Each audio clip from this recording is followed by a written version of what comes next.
Hello. Good morning, good morning. How are you? Hey, I can actually hear someone in a Twitter space now. This is good. Uh-oh. Is Elon being mean to us? And it passed sound check on the computer. That's cool. I couldn't listen to the entire Decentraland Twitter space. I was like trying. I even Oh, restarted my phone. I did everything. hmm. Maybe I don't know, maybe Elon's just having a morning. I It's even it's not a restarted Monday, my but it's a phone. Wednesday. I Maybe did he's having like everything. a Wednesday morning. I don't know. Maybe Poor Elon. I don't know, maybe Elon's just having a morning. I even It's not a restarted Monday, my but it's a phone. Wednesday. I Maybe did he's having like everything. a So do you have your Wednesday coffee morning. ready? I don't know. Is your Maybe coffee? poor Elon. I don't know. Are you maybe just Elon's starting, having a or morning. are you on your even third It's not cup? a Monday, but it's a Wednesday. I'm Maybe he's just having like starting. So do you have your coffee ready? Is your coffee? I can't find my coffee. I don't know what I did with it. Or are you on your third cup? I'm I just mean, there's starting. there's only so many places it could go. I'm like, where the heck did I put it? Find my coffee. I don't know what I did with it. Or are you on your third cup? I'm I just mean, starting. there's only so many Oh, places we're in it the could go. cyberpunk I'm like, where the heck build did today. I put it? Find my coffee. I don't know what I did with it. Yeah, I figured this one hasn't been There for a while. there's only so many Oh, When we're I in the get to coordinate my cyberpunk outfit for the day. build You know. today. Yeah, I figured this Although one I hasn't need more been cyberpunk swords. Yeah, I was gonna say katanas are When I get cyberpunk. to coordinate my outfit. Well, they're better than like my Viking axes. But I do. I need okay. Judas has the coolest Yeah, I was gonna cyberpunk say sword katanas are for cyberpunk. 69 trillion mana. better than I've already offered to buy it.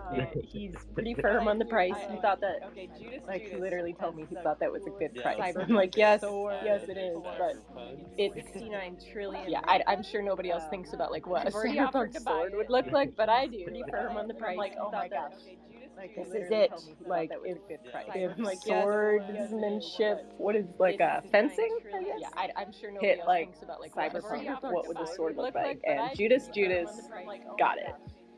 He nailed it. Like, it was good price. Like swordsmanship, what is like a fencing? I guess. Yeah, I'm sure nobody Hit else like thinks about like cyberpunk. Interesting. Judas I mean, got I it. mean, don't let me put you down. Those are some very beautiful swords you have there. Well, the fact that they Interesting. glow kind of make it I mean, with don't let the me cyberpunk. I don't know. put you But I down. need like Those pink are some swords very beautiful swords you because have there. they don't quite Well, the match fact the that they outfit. glow You know, kind these of are make it. I mean, these are the things that keep don't me up let at me, night. don't let me. I don't know. Put you But I down. need like Those pink. are Usually very match my beautiful outfit swords you pretty have well to there. my weapons. They don't quite Well, the match the fact that they outfit. glow. Oh gosh, yeah. This literally is like how I put outfits together. Like there's like a giant battle. It's like a double bit battle axe, and it's silver. And I've got like the perfect outfit for that, where the pants match the axe and the top, and then I put like the Rustan eye patch on it, and it just works. But I don't know. I'm probably the only one that thinks about these things now. I'm realizing as I'm like speaking out loud.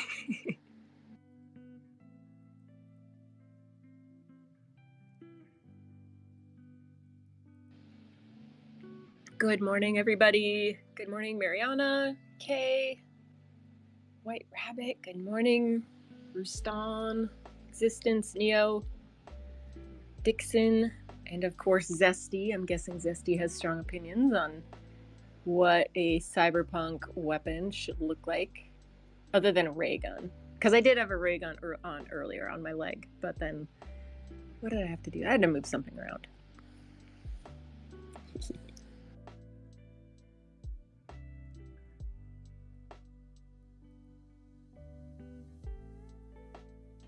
So, were you at the Twitter space earlier, Kanessa? No, I was not able to make that one. Okay, then I need one of our friends to come up and give me a recap of everything that happened because I was desperately trying to listen to that thing. But but yeah, I don't know. Twitter was twittering. Yeah, I don't know. I think I saw. Let's see, Zom's not in here, but I did see Zom post the same thing. So it looks like it is. It is must be a widespread issue. Hopefully, people can hear in this one, I should say. Yeah, right. Yeah, and if anyone would like to come up, you're more than welcome to. If not, perhaps maybe Kanessa and I will talk to ourselves about ourselves for the next hour or so, and yeah, I guess continue on the day. Hello, Lastrum. Welcome. Hello, KJ. I Neo. Ooh, the room's starting to fill up now. We got a thumbs up from Neo and Jim that we should talk about ourselves, like talk to each other. I think today might be the day that Jim comes up. Like I just have a feeling, like it just feels like, there's like a little chill in the air. It feels like today is the day. And Jim, if you like hit request to speak, even if you're joking, you're gonna like make my day. I'm gonna be like, you're totally gonna like troll me, and then just decline, just go back down. For anybody that doesn't know, like last year, Jim, I think must have done it on accident, but like sent a request to speak, and Sin and I were like freaking out behind the scenes. We're like, yes, oh my gosh, Jim's coming, and then he's like, boom, ban hammered us. I'm like, no.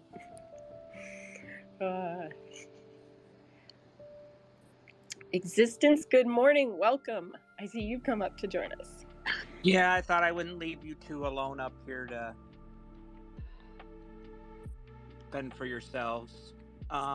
But I do have a couple of things. One, I kind of want to wait till more people get in. But how about we talk about the Beast takeover coming to Decentraland? Yeah, how about that Beast takeover? It's pretty. I mean, sounding like a takeover. Like, is it just us buying JPEGs, or are they like actually coming to Decentraland? We're Make and I want that to happen, and I'm sure others do as well. I tried to import my Beast this morning. Rustan helped me figure out like how to find the GLB, and I was gonna put the Beast in this scene, and so I was like so excited. I totally did it, and then I got the like pop up that I'm over my triangle limit, and it was like, it's 90,000 triangles that I can use on this scene, and I was at like 700,000. I was only like 700,000 over my triangle limit, so I was like, oh, that's okay, that's not gonna work. So one more reason to learn the SDK. Yes, sinful. I have to learn the SDK. And so I turned it into a game of tag too for who's next. I don't know if you saw that, but Stony Eye tagged Dr. Drip, but he's not in here yet, so time to put the pressure on there. I mean, I'm sure people will buy the JPEGs they will connect with. Yeah, I know. It just, I mean, there's no need to kind of try to push anything that's like, this has been kind of like organic. Like the whole, like how DCO has just been picking up Beast because we see each other. I don't know if it'll just like ruin it if we just like try too hard. No, it's just supposed to be fun. If they do, they do. If they don't, they don't. Nobody's going to ridicule them or attack them for not. I guess it goes into like why do people buy JPEGs like in the first place? Like what is it that appeals to one over the other? And like you guys know me, it was the donut that pushed it over the edge. The fact that I found one that looked like a cute little dog. I like the glasses, I like the shirt, and then you can't see that what the accessory is.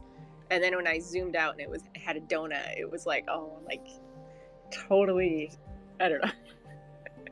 It just called to me. But it is interesting to see like what makes people want to buy something over others, because it kind of changes, I think, over time. I came across them just as they were about to mint, and I myself fell in love with them. But then they also are watching them. You find out they have these weekly blender classes, and all kinds of stuff, and of course the price came down, and that's when I jumped on. But I had tried to mint when they first came out, but there was all kinds of chaos around it. An account got hacked or something, and they were warning, be very careful, don't click on the wrong thing, and I had no idea which ones were correct, so I just stayed away from it. But with the addition of the blender classes, that sold me, because of course I'm trying to learn all that. But then also, and if any of you that do have a beast haven't received it, something wild and crazy, I can't believe was done, but somebody bought a special beast for, I forget how much, but it's an ungodly amount, at least as far as I'm concerned. For some reason, I'm thinking around 9 ETH, but that could be too high, but it was a lot. And they turned the file over, the GLB file, the IP rights and everything over to the community to use as they want. And you can search through their Discord to try to find it if you want. But if you just want it, you can DM me on Discord, and I'll be happy to send it to you. But he's very unique. That's sick. You mentioned IP rights, so this kind of like brought up this was a question like the other night that a couple of us just like asked each other, and we're like if like the people that owned your beast before you did, like what prevents them from using that IP? That's a good question. I've thought of that too. I'm not 100%. It's supposed to become the new owner's right, but who knows what they were using it for previously. Yeah. I don't know if there's like a process to it, like if they already like are thinking of it in the hub, or if like it's just up to the owner to like call the other person out. That would be my guess, is that the new owner, if they come across something like that, would have to do something then, if it upset them enough. Yeah, right. What up, please? Welcome to the room. Hello, Jedi Metatron, Ragov. Good to see everyone here. Shiny, welcome. What up, Madamus? Hey, Dr. Drip is in the house. I guess that's the Q in existence.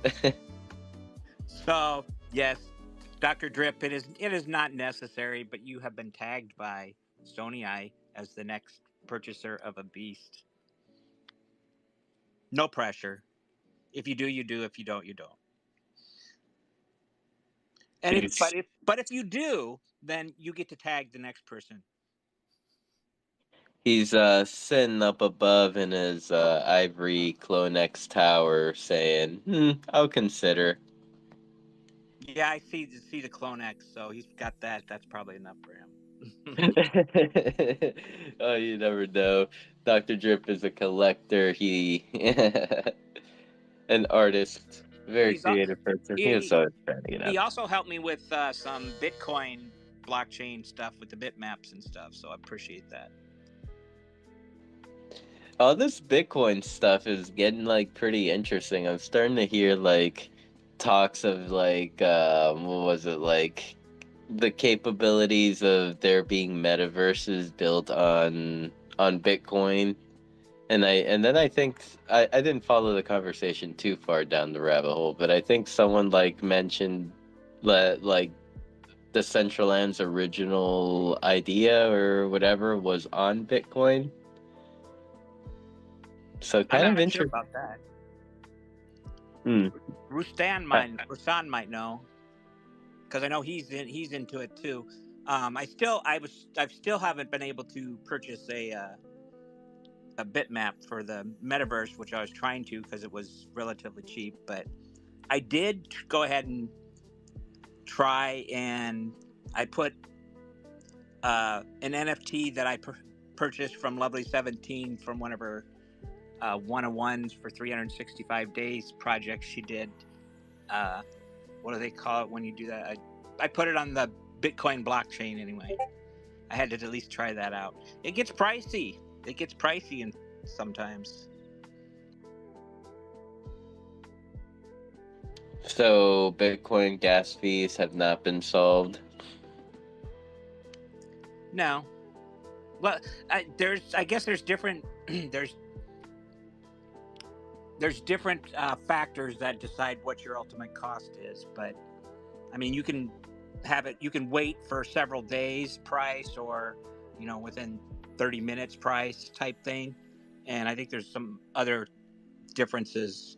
I forget what they are. Dr. Drip mentioned them when we were chatting back and forth, though. Yeah.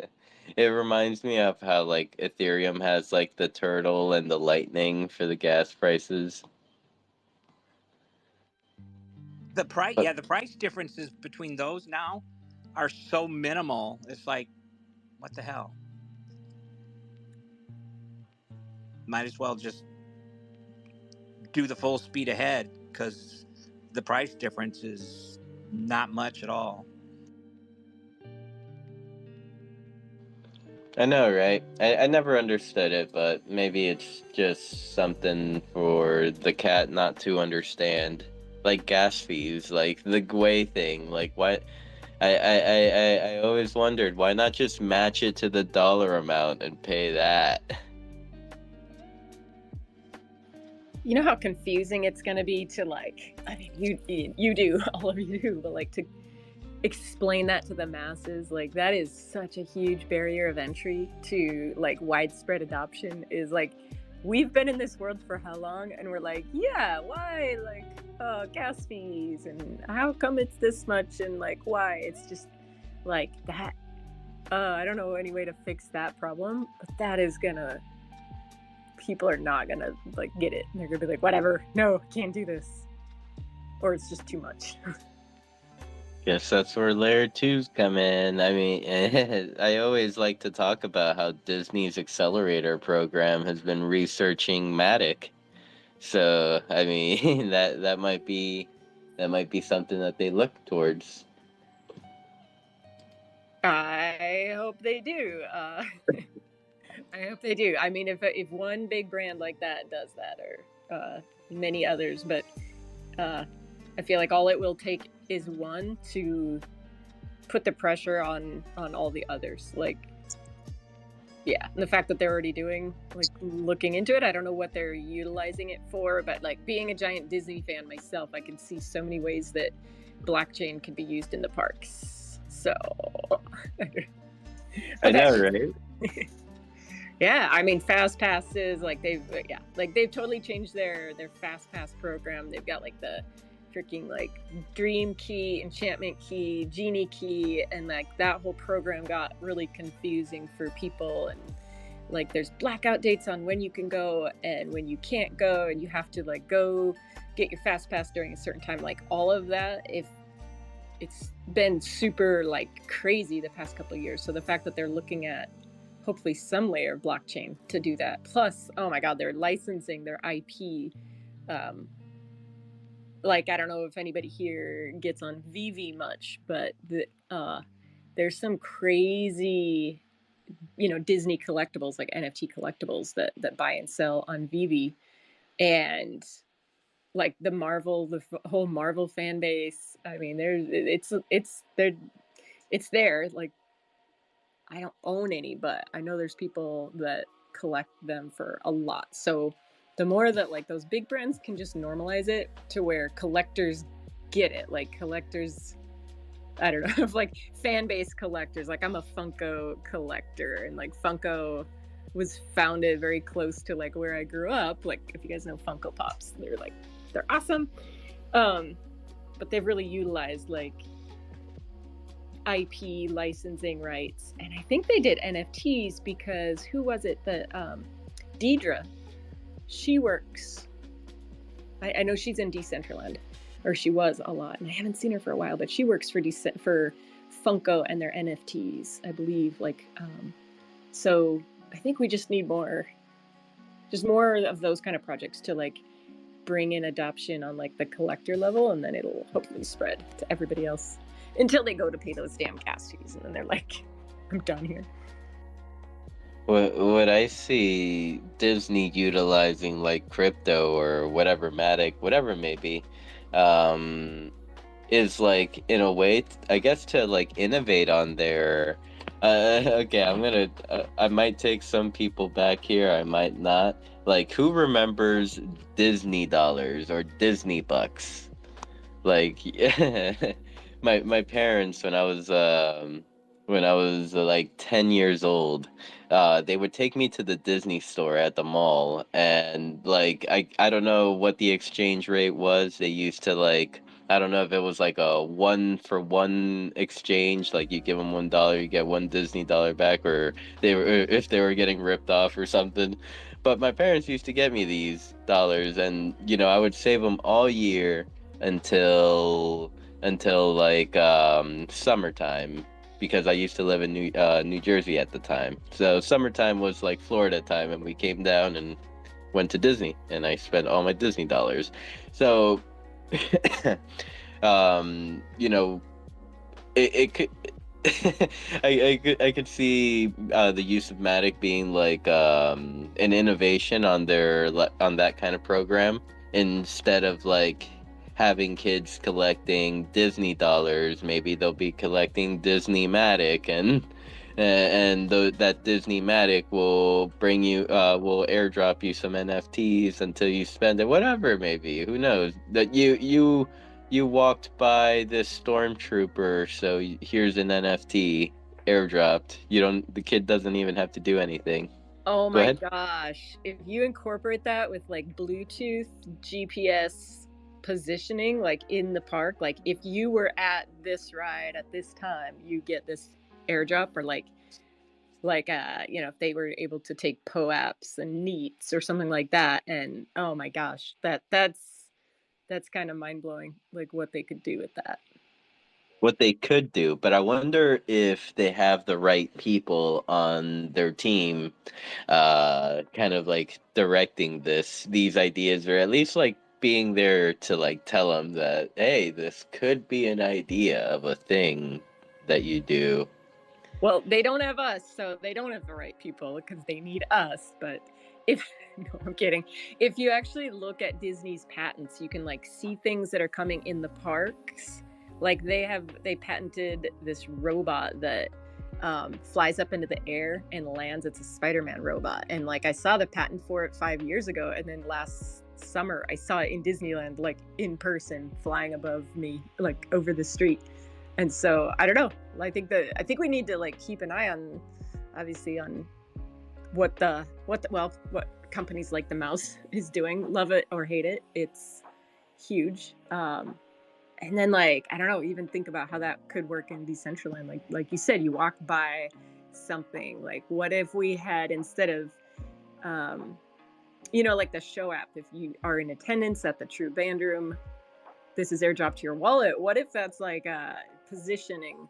Like what if you could do that position to your avatar, where like if you come up and you interact with my avatar and I ping you in the chat and you ping me or something like that, like we talk to each other, there's proof that there's this like interaction, that you could be airdropped. Like, hey, not that you want it, but I could send you a donut, like, hey, you met Canessa, like for new users. Like I think that could be huge, because like if anybody's actually read the Ready Player One, like not the movie, because the movie's awesome, but if you read the book, like that was a huge thing in there, is that they have these trading cards that when you meet another avatar, you have a trading card that you trade with them. And so, and it gets to, you know, like what the main character, Parzival, like his trading card is actually a like action figure from the 80s, and it has like all of his information on it. Like, why don't we have that in Decentraland, where we like I could go try to meet all these people. I could get like the Mew or the Lastrum, and the, you know, like KJ would have her little, you know, the eyes. Like I think we all need to reread that book and then like look at the ideas and be like, okay, they made it work in this fictional world. Like, now can we make it work in this world? Because then you'd like, gosh, what if you had some rare ones like Hiroto Kai, you know, who used to be really active and now they aren't, you know, to my knowledge, not around as much. Or you could change it up like every year, and so you'd be like, yeah, I got Dr. Drip in 2021 action card. So I don't know. I'm not. I have no skills, but hopefully some of the people that have the skills could make something like that happen. The the end of that sentence. I don't know. I have no skills, but you know, as you were talking, like I know you were like referring to that idea like in the metaverse sense, but I also kind of see it like as a possibility. Of course, a few things need to be ironed out, like to be able to use that as like in a IRL application. Like, let's say someone attending NFT NYC, and you know you come to an event, and as long as you're there, something is this is where the complications come in. Something is you know, taking your addresses and airdropping you NFTs. But I could also see like the other side of it, where where like, you know, you might be sent scam NFTs, or like, you know, people take advantage of that that opportunity to use make NFTs for promotion. So, you know, you open your wallet and you'll have like a million different NFTs of stuff that you've never even heard about and stuff like that. So, It'd be like looking in my hidden folder where I have to like wash my eyes out and like go say a couple Hail Marys to like cleanse my soul after peeping in my hidden folder. oh, why? Do you receive half ETH offers on monkey JPEGs that you've never seen before? Yes, I've got so many wonderful offers, but luckily I'm a serial ghoster, so they just sit there. Just, yeah, hopefully everybody knows you don't click on them. You're more like a serial hodler. Yeah. Yeah.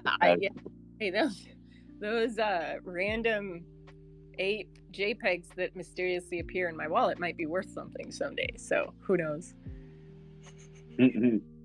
Like, okay, I made the mistake of going in my in my hidden folder. For second thing I see is something I don't know what this is. Wait, was this? Could this be from the film on Friday? Maybe. I'm scared. It was sent to me a day ago. I don't know. I don't trust it. But it's called RSK 66483, the Rideshare Killer film, feature film frame, whatever. I don't know. I'd be a little sus. Yes, everyone practice good wallet safety. Do not send or interact with any NFTs that you have that you don't know where they came from, or you don't know what they are. There was something you said, and it was sparked like some another thought bubble. But I had an interesting interaction this morning with a coworker of mine who, anyway, I was texting him and we're going to 3D print some stuff. I got some cool filament. And so I was like, yeah, like LFG. And then I was like, oh, like that stands for, let's fucking go. I was like, I don't know if you get that reference or if it's like a Web3 thing. And he's like, well, I got the reference, but I don't know what Web3 is. So then I was like, in a text trying to break down and explain like Web 1 was like this, Web 2 was like this, Web 3 was like this. So it was like another reminder of, I don't know, just like how freaking early we are. Because as I'm doing it, I'm like, this just totally makes sense in my head. Why we're in Web3, why we're decentralizing the internet. But to have to like explain it to a normie who you've known for years, I don't know, it's just interesting. And this person has had crypto before, like, but they still aren't aware of that. So, like, we're so early. Again, we're so early. Just noticed that the room filled up as we were rambling on about our Disney tokens and possibilities of technologies in the future. Welcome, new friends. Let's see. Since last time I shouted people out. Welcome, Fancy. Hello, Brandon Alpha. Lovely 17. Good to see you. I see KJ Walker in World. I've been loving that KJ Strong emote. I think it looks very, very good with my giant joint. Just. Oh, does it? I don't think I've tried it with the joint. I just know it looks really good with weapons, as everything goes well with weapons, but except when you like stab your hand. Oh, and hello, Shiny. I also see Shiny popped into in parcel. Oh, she just pooped. Oh no, there she is. I love her outfit. I know, Shiny, your outfit, like, oh my gosh, I've seen it in the marketplace, but man, when you see it up close, it's like, oh, the detailing is crazy. That's the Sophia Robot one, I believe. I did like one day of Sophia Robot, but not more than that. One exists? Yeah, since there are more people in here, I'm not sure how many in here are doing it, but I wanted to remind anybody that is familiar with it, my contest ends today. The deadline to submit your Decentraland t-shirt design ends today. The winner, I will pay for them to have a DCL wearable created for it as well. But till the end of the day today, you can submit them to me either via Twitter or Discord, and I'll be sending out the guidelines for those of you that I've asked to be judges. I'll be sending that out today. Ooh, t-shirt competition. How many submissions do you have so far? I have one so far. Oh, we definitely need some more submissions. We can't just let that one submission be the sole winner. Well, I've had at least 2 other people inquire a question, and I know of a third one that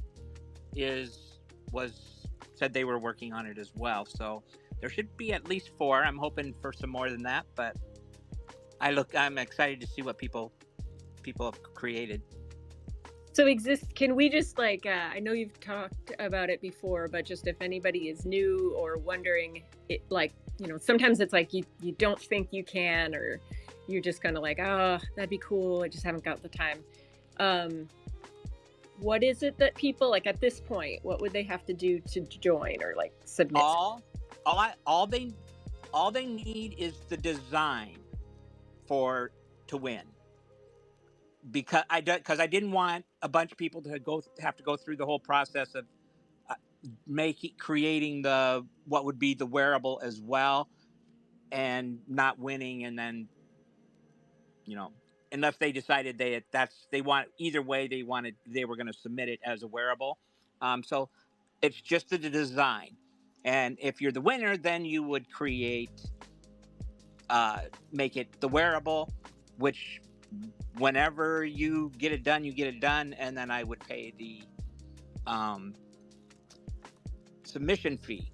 Then also I believe I plan to select one of the judges to receive an IRL shirt. And also, if the creator decides or is willing to send the judges the wearable, which the creator gets all the royalties from the wearable itself as well. So I just want the design, and I'm going to make the IRL shirt. But if they so decide to send all of us, the judges and myself, the wearable, then I would also include an IRL shirt for them as well. But yeah, all I need is the design right now. Are you, when you say design, just like breaking it all down, is it just basically like a graphic that would go on a t-shirt, like that, or are you? Yes. Okay. And So what are the parameters? Sorry, that's like a question to that one. I don't know.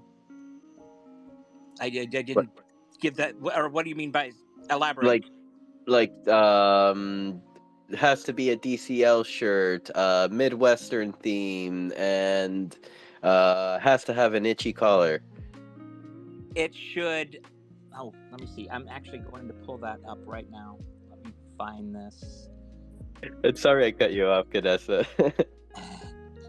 All right. No, that's okay. I was gonna ask, because I'm sure there's plenty of people that want to do something, but like maybe their art skills are not good enough. Like, could they draw it on like pencil and paper and take a picture and send it to you? Could they? Yeah, I guess how. Well, it has. I'm just trying to get it.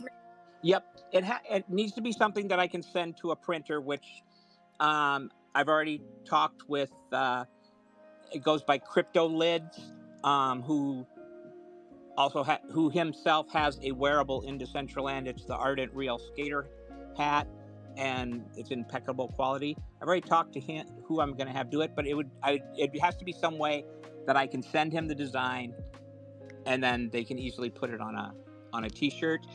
And let's see. Design recommendations. Suggested but not mandatory that the design incorporates a Decentraland logo and the name Decentraland. Designs that are eye-catching when worn are preferred.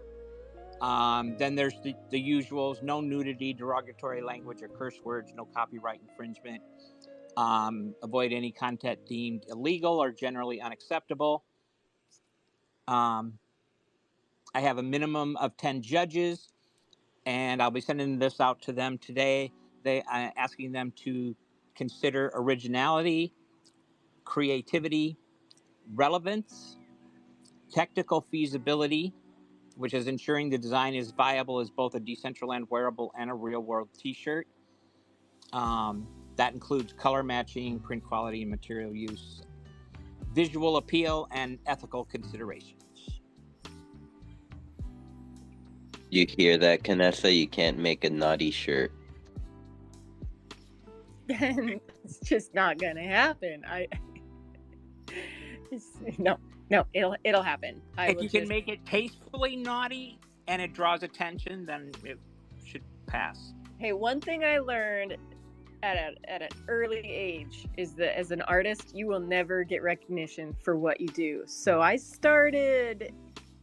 think I started when I was like 15. I would submit art and got won a couple like art contests, and so I just started hiding shit in my art. And so like I drew a bulldog for the Marine Corps.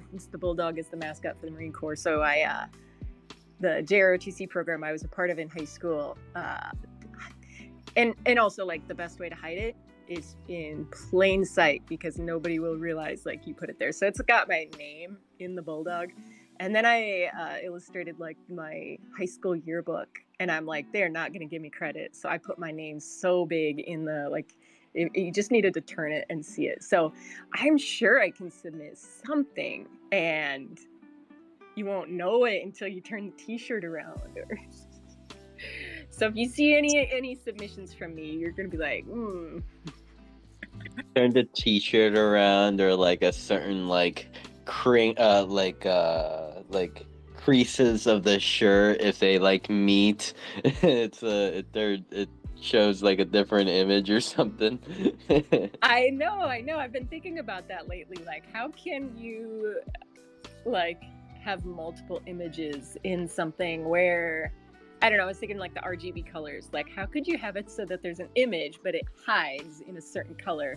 Because then I was thinking, like, wouldn't it be cool to have a wearable where if everybody, you know, like, let's say that there's an image on it that's black, but if you do your RGB colors to black, it blends in, and then you've got to run around and like find the person with this wearable, but they all look the same. I don't know. I was trying to think, like, how could you make that, like, where the color in the background could change the you know, whatever the illusion of the outfit. Like, we actually really need multiple RGB channels in our wearables, or at least two, where you could have, like, you know, the hair is one, and what they should do is eyes, but then that other channel could, you know, the wearable creators could make that reflect, so that then we'd have the ability to like double customize our wearables. But anyway, yeah, there's some cool things we could do with that if that tech ever catches up. I love how, like, as you know, wearables and avatars, and we're getting all this cool stuff, cameras come along, like, we're like, sweet, we have this, we're happy. Okay, but you know what would be really cool? I know, we can never just be happy. We're like kids at Christmas. Like, we got the train, we played with it for 5 minutes, and now we want the airplane.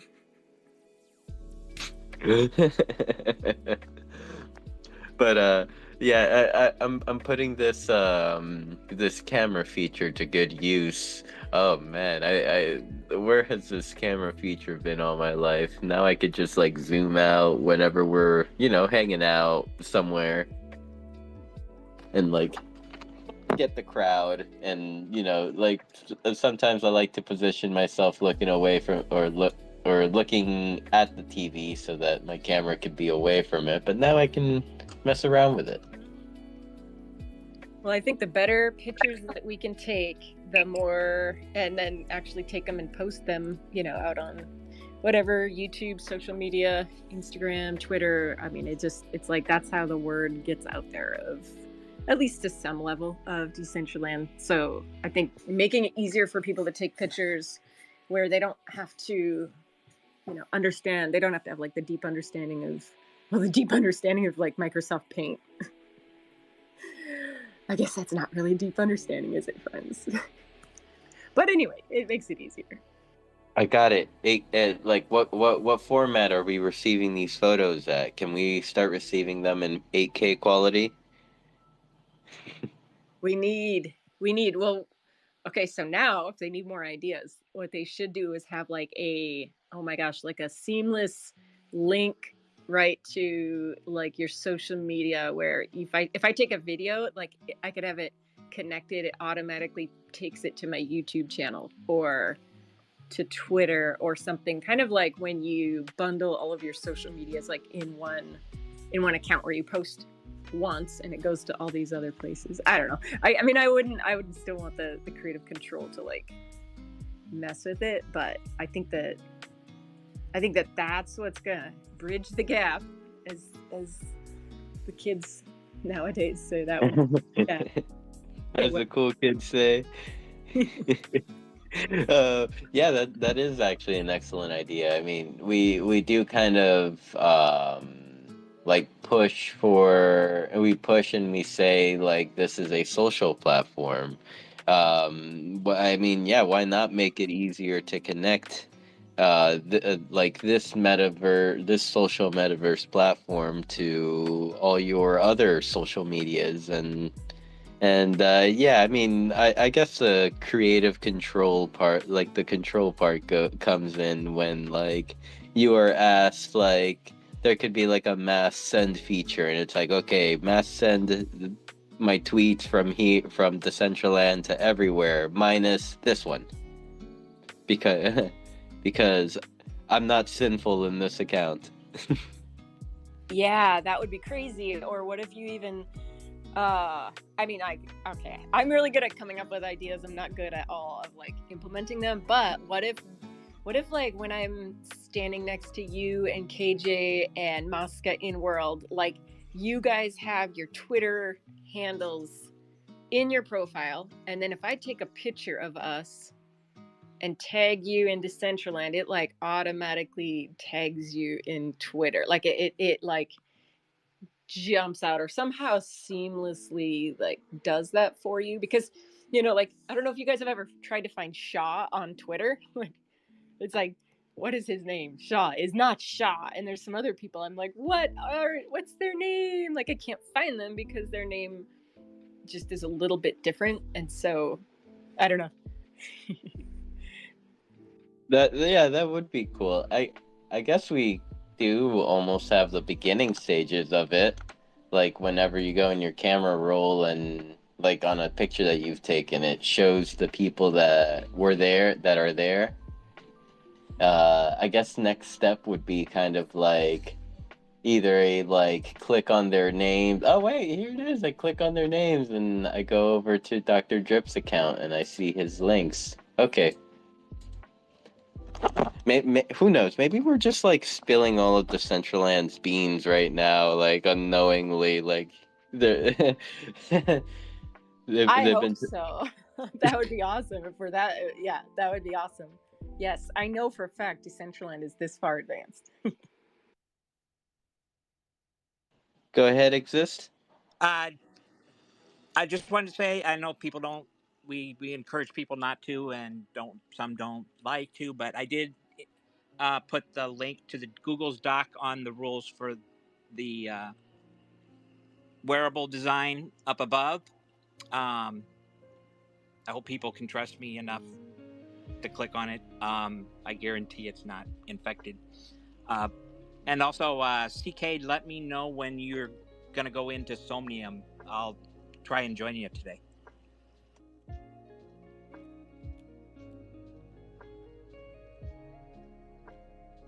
I've heard of this space before, but I have never been. Sounds scary. It's not. The Metaverse 3 are going in there tomorrow. I connected them with somebody that took me on a tour recently, and I guess the to really truly experience Somnium space is to go in with VR. But it's pretty cool. They've got some updates coming up too. Some cool things that you can do there. I'm trying to remember specifics on it, and I can't right off the top of my head. But and I guess they've also designed their own 3D headset as well.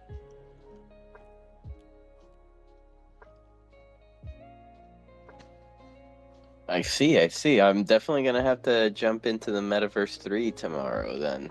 Oh my god, today I just hope I don't have that same issue as I did earlier today with the Decentraland space. I just could not hear.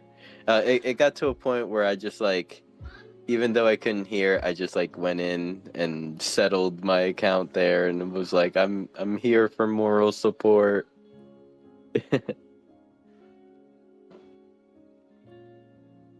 Um, Existence. I know that you have been hard at work with the commercial, the DCL commercial. How's that coming along? And have you found the required amount of people to pull this off yet, or are you still looking to build the team? Well, I think we do. There was a AMA with the foundation last week, which was very beneficial. They had Kim, their marketing director, was there. So Odd Job had told me that she's also in the CBD Discord. So I have someone I can talk to and get some feedback on what we can and can't do. They are actually very curious as to what we put together. We'll have to run it through through by them, of course, to make sure, for legal reasons, make sure they're represented right, I guess. But right now, we're working on trying to get a storyline together. Morph is supposed to be our logistics guy, but he hasn't been present lately, so I don't know if he's still on board with us or not. Quan was creating the background music or the music to go along with it, and we all are in agreement that we 100% want to try to represent Decentraland as it is, as it actually is, not like some of these other things that show something that's just not possible in Decentraland or couldn't possibly be Decentraland. And then there's also, I want the foundation to hopefully add a referral code option at login. And I think this would be beneficial in many, many ways. One, of course, you could have a better metrics on who's coming in because of your project, whether you're a grantee or like for our commercial, somewhere at the end we say use this referral code, and then also for it to be a way that we could also for this commercial design a special wearable that if they use that referral code automatically send them one of those wearables. And then I figure other people could use that as well if we can get that all put together. Dude, you said referral code. Why don't we have this yet? What is going on? I can't believe this has just like flown over my head the entire time. Sorry, Kinezma, go ahead. No, that's great. Yeah, why don't we? That'd be nice. Where is the commercial gonna be? Like, where is it gonna air? Well, we kind of discussed that. My whole original thing is I want to see it on TV.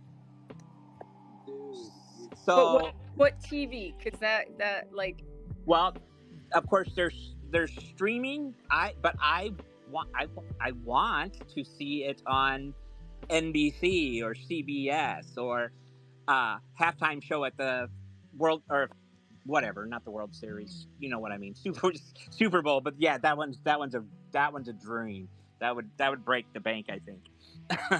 But something like that. And of course, Netflix or Hulu or something. One of the we talked about Amazon, especially with them coming into Web3 a little bit more. They're definitely going to be a gateway, and then YouTube as well.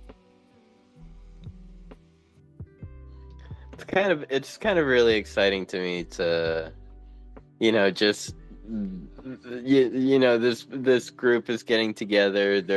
You're putting together a commercial, and kind of like just the brainstorming of like where are we gonna branch out, how are we gonna do it, like these exciting conversations are coming together and stuff like that. Like like could you imagine a Decentraland a commercial at like the halftime show? Like, yeah, you're right, that would like break the bank, but still like that or like, yeah, just to see it like randomly on like a Monday night after a show that usually comes on, or like be skimming through YouTube, and then there just like be like a Decentraland commercial come up. That would be so exciting.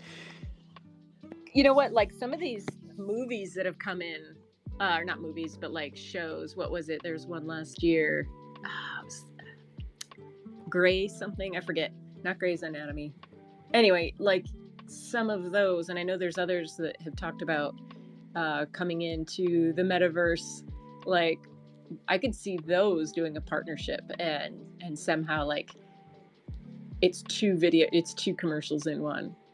like, I don't know, and then Decentraland splits the airtime with whatever the Netflix show is or something like that. That's totally something that could and should be done. And you said movie Sinful, and so that just hit me too.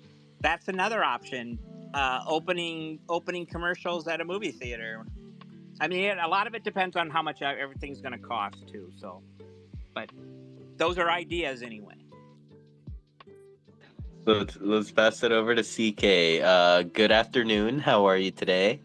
I'm good. I heard you guys talking about media buys and TV commercials, and since that's what I do for my day job, I thought I'd pop up here and let you know that unless you have millions of dollars just to buy the airtime during the Super Bowl, and then millions of dollars to make the commercial, it's going to be really hard. Wait, CK Bubbles is gonna like burst our bubble with reality, right? Yes. Media buys are not cheap. Okay, we're in the metaverse where anything can happen. Don't ruin. If you have money, yes, in this world that I work in, but I mean, there are cheaper media buys that you can do, and you could definitely do local TV. It kind of depends on your target and like what the different buys offer. Obviously, if you're going to do something like, I'll use the example Canessa used with Grey's Anatomy. Like, if you're going to put a commercial on during Grey's Anatomy, that's primetime TV. Well, when it was out, airing its new episodes. That was primetime TV, and so you're going to pay a higher dollar amount for that than you are, say, a daytime television TV slot. Or if you want to get on public access television, that's going to be much more affordable. So it really just depends on your media buys and when and where and how. You could do stuff like going to a talk show and say you want to buy, not only do you want to air the commercial during the episode, but then you want to buy time where the host mentions your product. That's another buy. So it's like, and there's usually packages people go in on so that it's in multiple places, because when you blanket it all out there and get it in front of people and they see it a lot, they're going to be like remembering it, because that's what you want people to do. You want to make good creative that people are going to remember, that they also understand, so they know what your product is. But then where and how often you put it out there keeps it on top of mind for them. It's what a lot of what we do. So CK, what we should do is have a daytime romance, like soap opera during the day, but instead of like Days of Our Lives, it's Dows of Our Lives. Oh my gosh, that would be hilarious. I'm not sure that particular demographic is going to be into this world, because it's a lot of like older aged people and you're talking about a fancy new future tech. So there's going to be a little disparity there, but you could, yeah. It depends on the storyline. I mean, it depends on like whether Fabio is in Decentraland or not. Like we can bring them here. Yeah, I'm not trying to be ageist here. I'm not saying that it's not possible by any means. I hope that as I get older, because I'm older than a lot of people in this room right now, that I will continue to use and explore advanced technology. But I look at my grandmother, and she doesn't even use a cell phone. So she barely uses a laptop, and even then she hates it. So she really just watches TV. Well, So, and we want to try to hit all, like I said, the different things that are actually available in Decentraland. So while I know we are not Fortnite, as everybody seems to want to compare us to, which is beyond me. Why? Because we're not Fortnite. But anyway, we want to at least show the games, or a game somehow. Of course, the music aspect, art.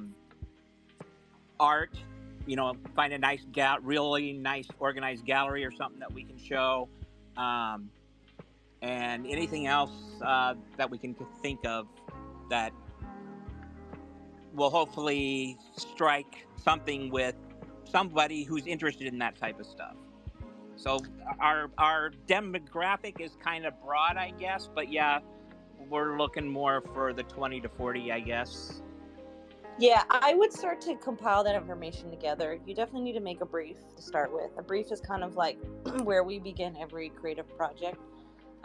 Usually the clients create the brief or strategists create the brief based on a document that the client will send over. There's usually like a client brief, which maybe doesn't have everything, and then we do our own creative brief so we can internally, brief all the teams and all the people who will be on it, like what we're doing, so that they know what their role is on it, whether you're an art director, a copywriter, an editor, animator, whatever it might be. There's all different types of people depending on the project. So you need to have that brief, and that brief will tell you basically like what are your, I don't know if you want to say KPIs, because I don't know if that's what you guys are trying to measure against. Those are key performance indicators. So if your KPI is X amount of new users, right? But you got to know how you can track that too from your ads. So there's like so much that goes into it. There's not just like the technical side of like where you do the buy, who your target is, but then there's like the creative side of it. Like what is your goal creatively in the work, and like you're talking about all these different genres or places, things that exist, gaming, music, but you may need to make multiple pieces of content that speak specifically to tailored targets if you don't just do an overall one, because it gets hard to say a lot of messages in one. So I'm not saying to like simplify it, but like don't make it more work than it needs to be for yourselves. Is always like it's easy to want to like kitchen sink it, but if it's better, instead of it being like, typically the content we work in is like 30 second, 60 second, 15-second cut downs, and that's kind of how you base everything if you're doing a video, whether it's animated or live action. And then from there, like you just got to get all that stuff together and what you're doing, because you can come up with like a fun idea of what it is, but if you don't have any of that stuff to back it up, you don't know how you're measuring it, it's just good creative you just sent out in the world with nothing to back it up, no ROI that you can measure. Well, we have a channel, thank you, in the CBD for Decentraland commercial.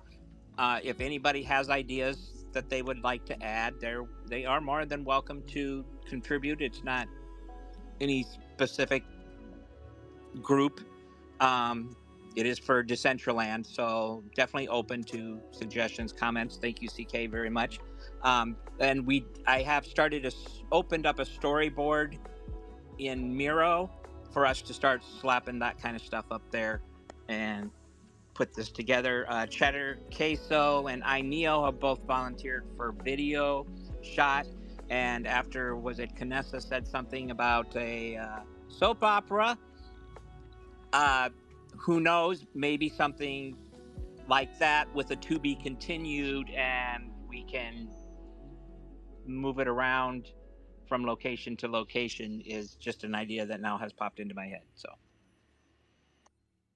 So one exists. I as we were covering this topic, I looked it up on Google, because I thought I heard in a previous Twitter space that like ad space in Times Square was cheap.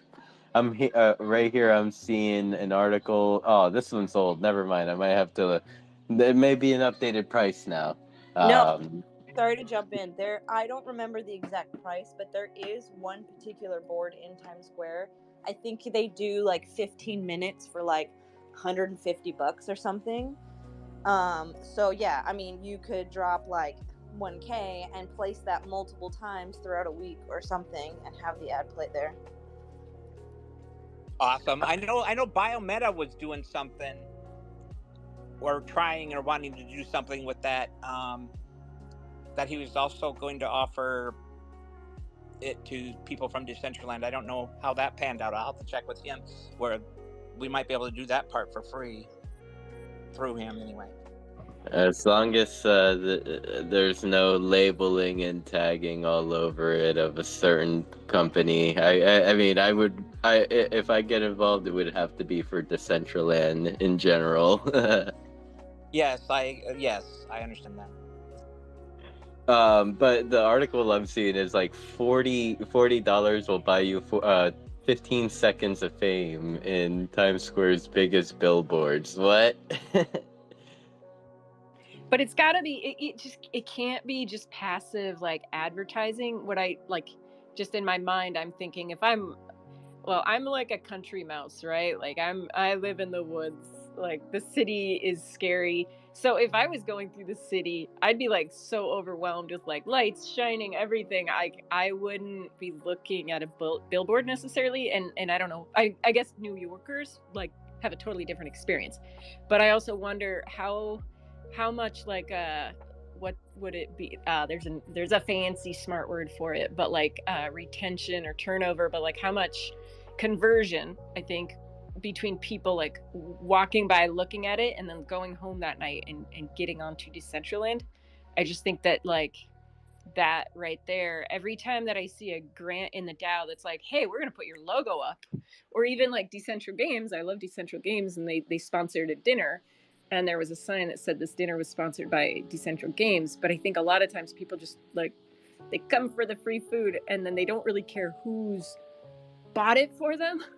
Like, so there's just got to be one more step of like, this was sponsored by Decentral Games. Here's like, in order to finish, I don't know, like in order to get your freaking t-shirt or POAP or POAP. Sorry, my Midwest came out right there. POAP.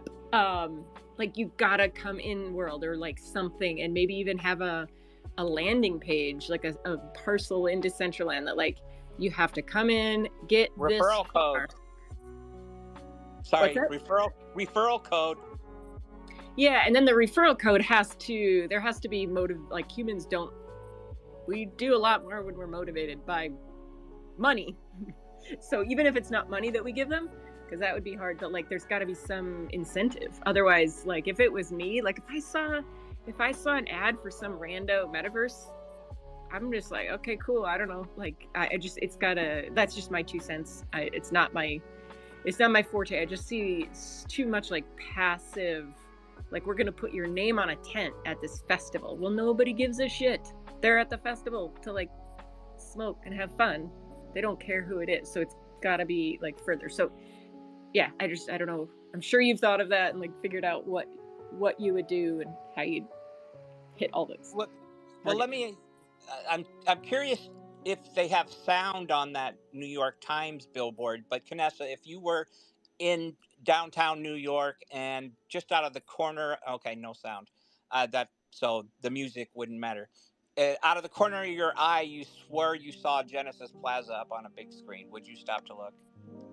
Well, because I have prior knowledge, yes. But if it wasn't Decentraland, no. Like I just, humans are going to look at what we find eye-catching, like what we find interesting. We're going to have like, I would look because I have a connection with it, because it's like, hey, that's Decentraland. Like literally, I mean, last year I was at a conference for photography, and some lady got up and starts giving a presentation, and all of a sudden I see Genesis Plaza in front of me, and you can be sure that had my attention really quick.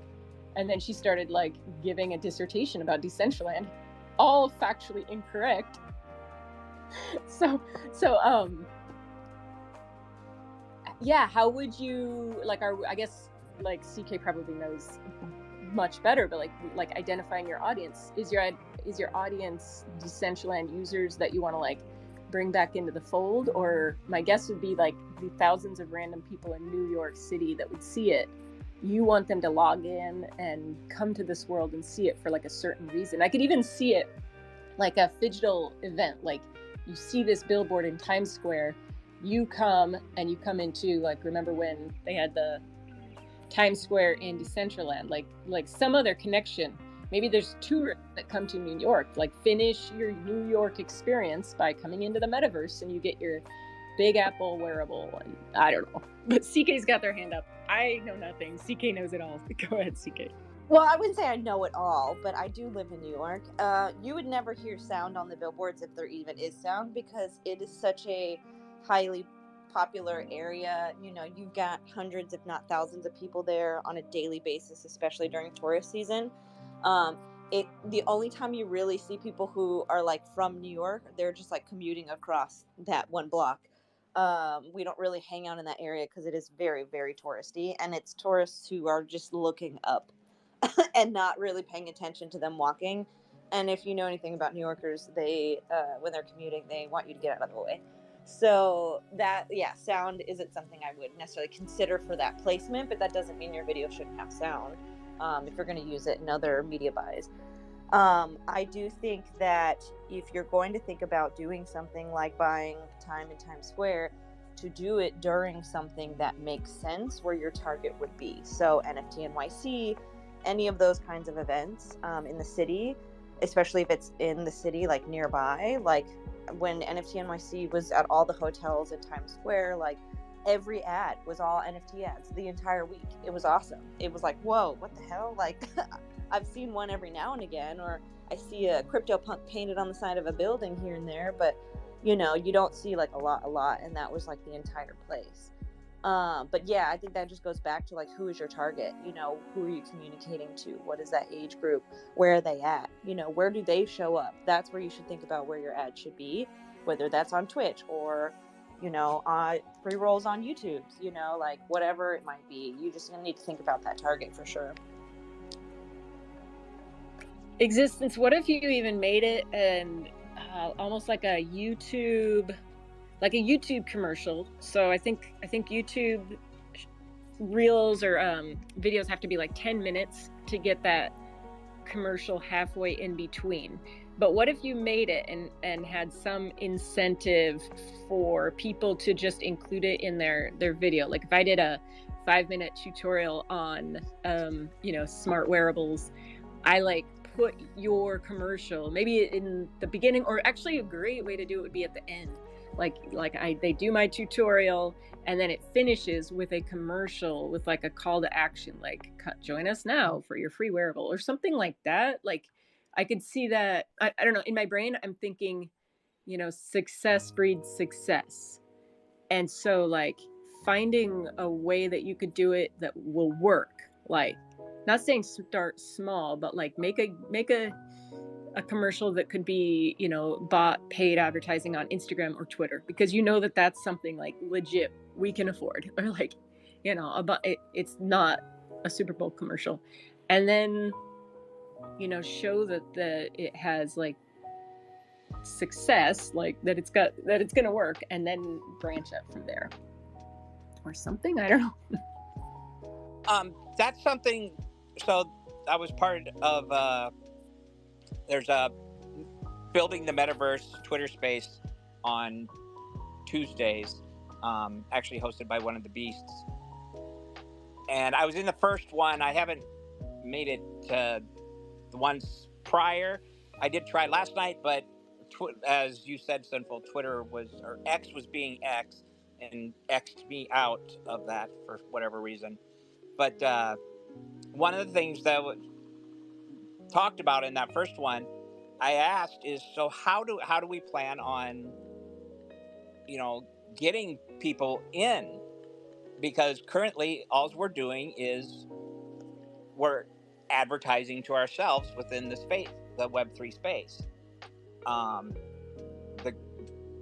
My main goal is to reach outside of Web3 as well.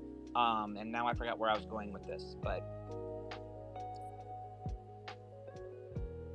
yeah, I forgot. But you know, that's why TV, and yes, something localish. But oh, I know. Okay, they said, somebody in the group mentioned that YouTube is excellent, or is it's one of the most popular, and it's an excellent place to advertise, and that some of these metaverse platforms, they strike deals with YouTubers, where the YouTuber promotes the platform in return promotes the YouTuber. So that's definitely an area looking into. I don't know about the being able to support the YouTuber as far as advertising for them as well, but definitely a route to look into. Well, what if it was like a cohesive wraparound experience where I could imagine there's YouTubers who are like, they hear about Web3, they don't really know about it, they want to come in, or maybe they're a Web3 YouTuber. Like, what if we find one, get to know them, build out a world for them. I mean, we've got enough people here that would be able to. I mean, we can work pretty quick and pretty good when we put our minds to it in the CBD. And okay, so we build them a world, and then like the whole thing could honestly be like they could be live streaming, going into their world, like walking around it or something like that. Or so that when they have this advertisement for Decentraland, it's not just this like, obviously I got paid to air this commercial. Like, I hate it when there's YouTubers that they're like, yeah, today guys, I'm gonna go fishing, but in order to go fishing, I gotta have my multivitamins because I gotta keep my energy up. It's like, okay, that's obviously paid advertisement. Like, make it genuine. Like that's, and I could see that being good for Decentraland, good for them. And then I mean, look at us. We see one person buy a Vipe or a Clone X or a Beast, and then like we all want it. Like, we kind of have a very good herd mentality, or maybe a weak. Maybe we're like really bad impulse buyers.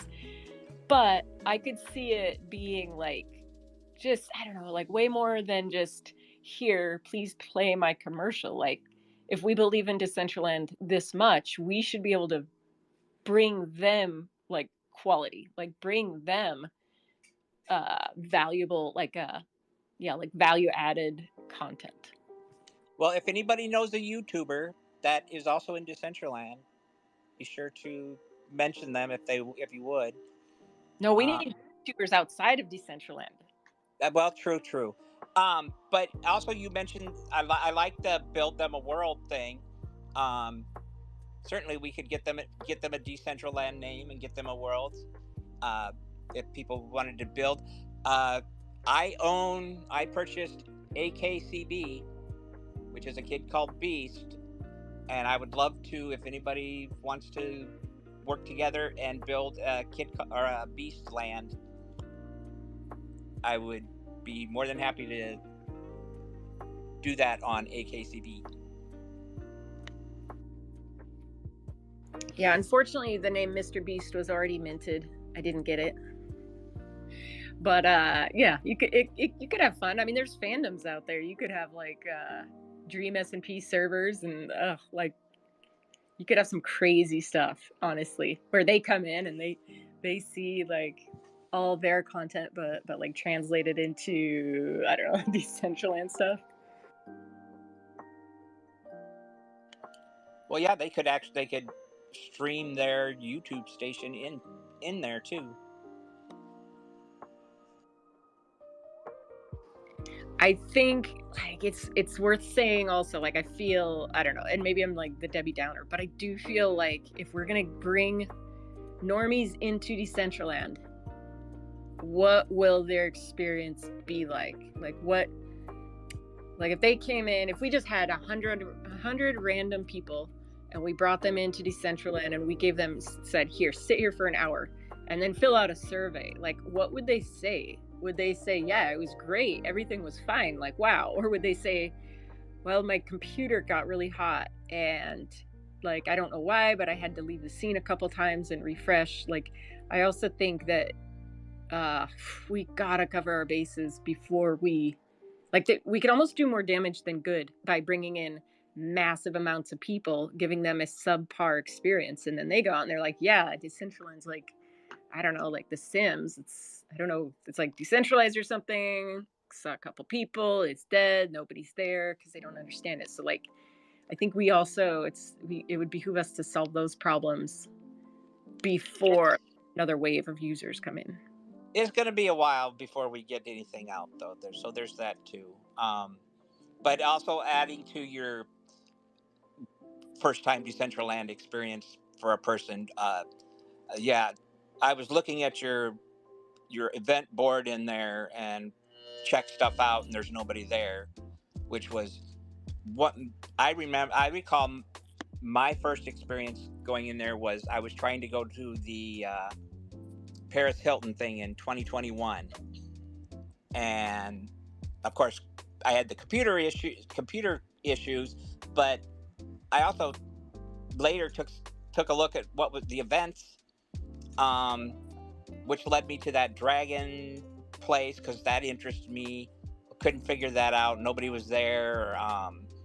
Some of those other old builds that have been around forever and been up on those boards inside Genesis Plaza, that stuff, that all needs revamped big time. And I believe that is going to happen, because I think we've just talked about that a couple times, and I believe we heard from the foundation that is going to happen. But yeah, I think they have made a lot of big changes. They've got like the tutorial when you come in now. I think that would be really, really good, really useful. I also think like we could target specific audiences. Like, I'm a nerd, guys. I love cosplay. I haven't gone to medieval fairs and Renaissance festivals, but I dress up, go to steampunk ones. But like, there's a whole, there's LARP, there's so many cool people that would love to see like Knights of Antrim, and so like, what if instead of just Decentraland is so huge, it's like the entire phone book, right? But if you want to just find a pizza joint, you got to narrow it down.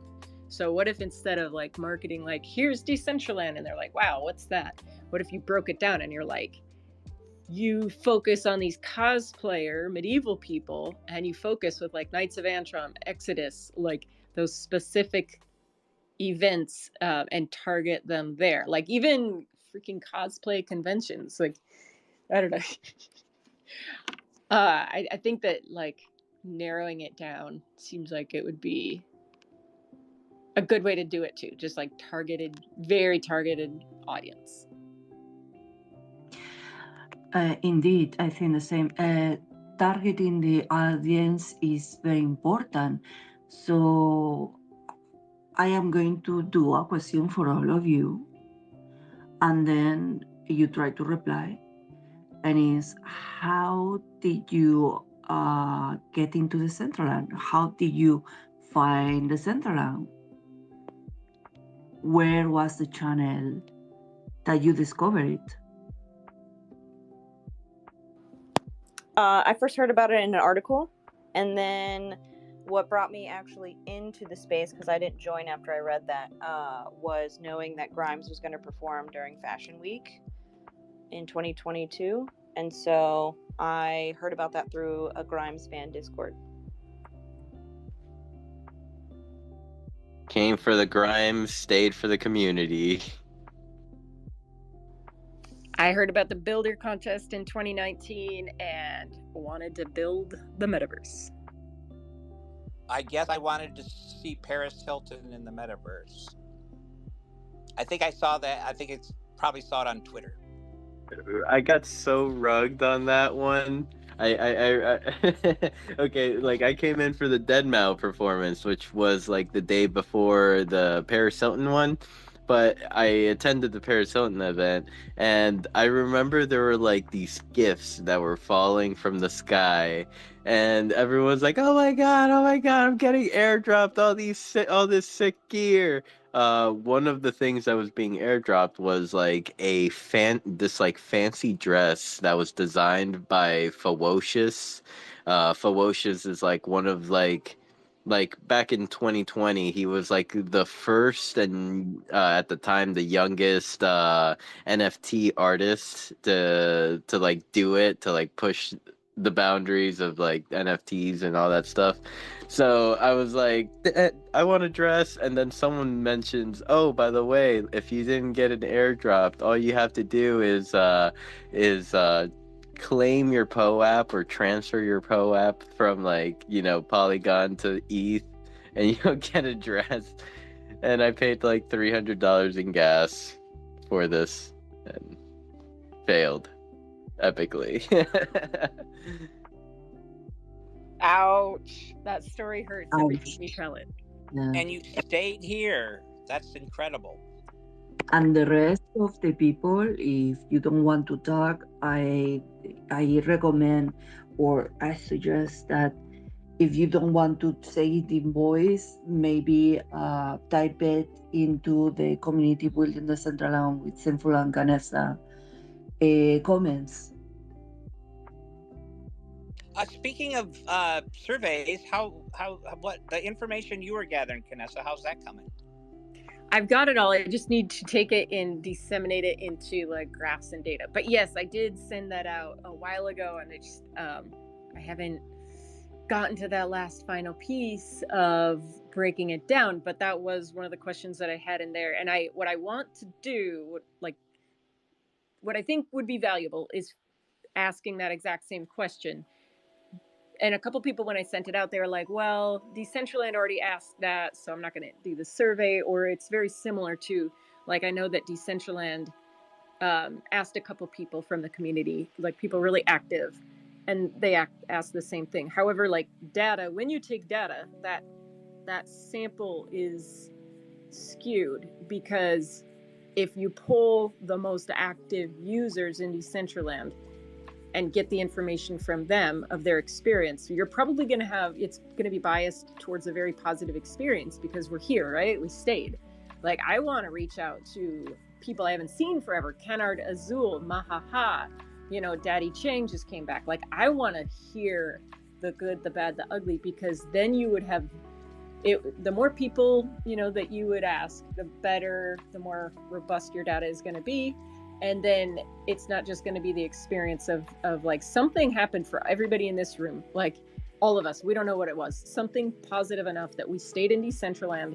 It's the bear market. It's ugly. Like like, I don't know about you guys, but some of our investments, like, they're down a little bit, like, 80, 90, 99%, but we're still here. So it's interesting. Like, I would love to continue. So my idea is I want everybody in Decentraland to fill out, like, to answer that question, so that we start seeing trends. Like, I mean, there's DAO proposals that are going to bring 30,000 or 300,000 people in, and it's like, well, if you don't bring it in, there is no teeth behind that DAO proposal to hold that against you. Like, that, like, really, that number is arbitrary. You could put whatever number you want in there, because I don't think that is any, like, grounds for, like, grant revocation or anything like that. They need to include how they're going to retain, I think, as well. That they should start adding that into those grant proposals. Is not only do we plan on bringing this many, and we plan to retain, a set amount of that by doing something. And also, just to, I happened to read one of those. I think you were talking about with the Decentraland did the interviews. Atrovenata and Atrovenado. They said they learned about Decentraland because of a commercial. I asked if he could try to find it, but he was unable to locate it. That's cool. That's crazy. Yeah, and I mean, that would be super helpful information if you were going to write a DAO proposal for a commercial, and then you've got this data behind you to show that this is already effective. Then, like, I could see this information being useful. I get kind of nutso on the data. That was part of my job, and like, data drives instruction. You don't do anything without quantitative evidence behind it. I hated it. But now that I'm out, I'm like, well, why aren't we making decisions, data-driven decisions? Like, why are we just doing it on a feeling, on a whim? But I've talked too long. Make, you've got your hand up. Welcome. How are you today? Hey, family. CK, Mew, Sin, Canessa, Existence, some of my absolute favorite people out there, period. I don't care where we are. I just wanted to jump up. I also my first really great experience in Decentraland was that music festival. I still have the blue face that I got airdropped that I love, and I haven't given up. And I heard about it by reading about it on either a music blog or website that it was going down. I wouldn't sleep on the fact that, like, print media, especially for people who aggregate and look for like what's going on, has an extremely strong, like, everything I found early on, even before I was on Web3 Twitter, really came from aggregating content from Flipboard on subjects I was interested in. And so when that came across that, Deadmau5 and Paris were all going to be there doing it, and I said, man, I want to come check this out. I lived in New York for 18 years. I don't know how many billboards I remember, but definitely great articles with people interested in topics is super helpful. And I know we all just breeze over that, but new people who aren't on Web3 Twitter really do still search articles. So I think reaching out and getting good things happening from magazines is still a helpful, or big aggregating content, still really useful. Yeah, and you brought up a couple ideas. Like last summer, I was on a freeway in California, driving down the freeway, and I like see these moving billboards, and I see one that's got a ledger. It's like a commercial for your ledger, and I'm like, what? Like, wait, what? Like, I know what that is. Like, I wanted to raise my hand in the traffic and be like, I know what that is. Like, but it's close to Silicon Valley, so that's very appropriate that would be content that would be delivered there. So also. Yeah, like yeah, go ahead. And I was just gonna say, for follow-up, it's kind of like Fashion Week. Like, I thought Fashion Week was amazing. The amount of wearables and things you could be a part of were awesome. What I didn't see coming reciprocal, that maybe, when we do these super big events, that would be really helpful, is like statements, almost pre-prepared statements from Decentraland and the community that the actual brands and people who are involved can put out. Because that's where I didn't feel like, I thought it was definitely one of my favorite events in Decentraland, Fashion Week this year.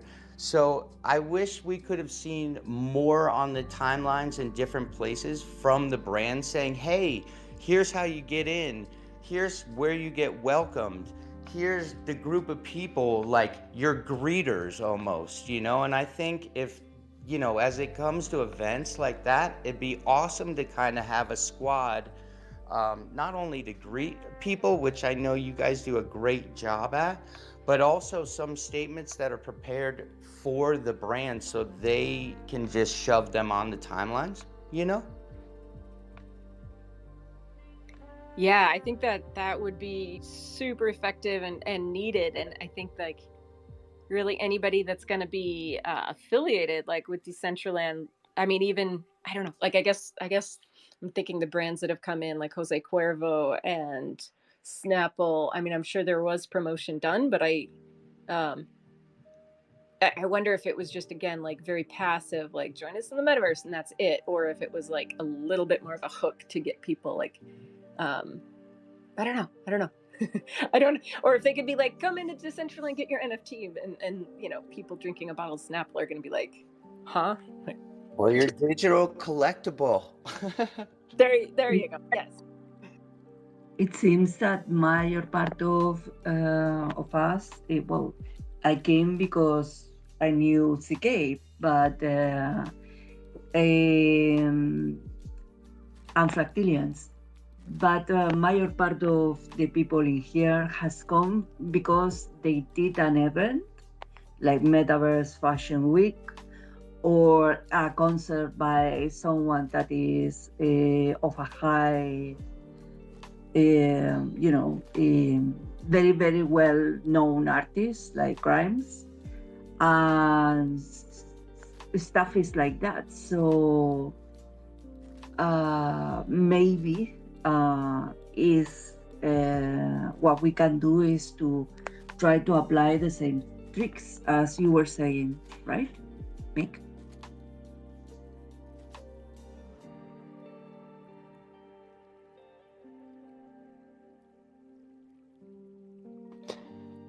This awkward silence was brought to you by Brandon, which he also came up to speak. Hello, Brandon. Good morning. How was your trip to the Colorados? Hi, Colorado was chill as shit. I loved it. I missed you guys. I haven't been up here in a minute. Love you. I missed you. I know. All this talk about like, yes, Snapple doesn't give a fuck about you. 100% Canessa. They are just here to get their money. But we are. We give a fuck about you. So, hear me out, right? I think that we have all been trying to focus, I don't know why us specifically, but we, for some reason, have been trying to focus on bringing in the masses and bringing in new friends and that's, for some reason, we've taking that upon ourselves, which why? So, hear me out. I think Decentraland is a great place for nerds to meet up to do the nerd shit together. So, I think the next phase of maybe success could possibly be like niche lounges, which I know that's what we already have, but focusing more on like if there's a league competition happening, we can have a league build and all the nerds can go to the league build and watch the league happening. Valorant or fucking racing. Sports people do sports things sometimes, you know? I don't fucking know. But I think if we focus just giving niche groups a place to chill at, that could bring the right mindset of people. Also, on the same case of like, y'all have been talking a lot about content creation and a bunch of cool shit. So, love you guys. Miss you. Don't stop making shit. Keep making shit. Odd Job has been fucking like a pioneer in DCL as of lately. So, keep doing your shit. Love you. Thank you, Brandon. You're right. Like, and that was one of the things that brought me here is because I'm a steampunk nerd, and there's no world in reality. Like, steampunk is futuristic past history that never occurred. And so like even if I got my time travel machine working again, I can't find my reality where I belong because it's just so science fiction and a lot of airship flying, and I can't fly my airship in our gravitational system.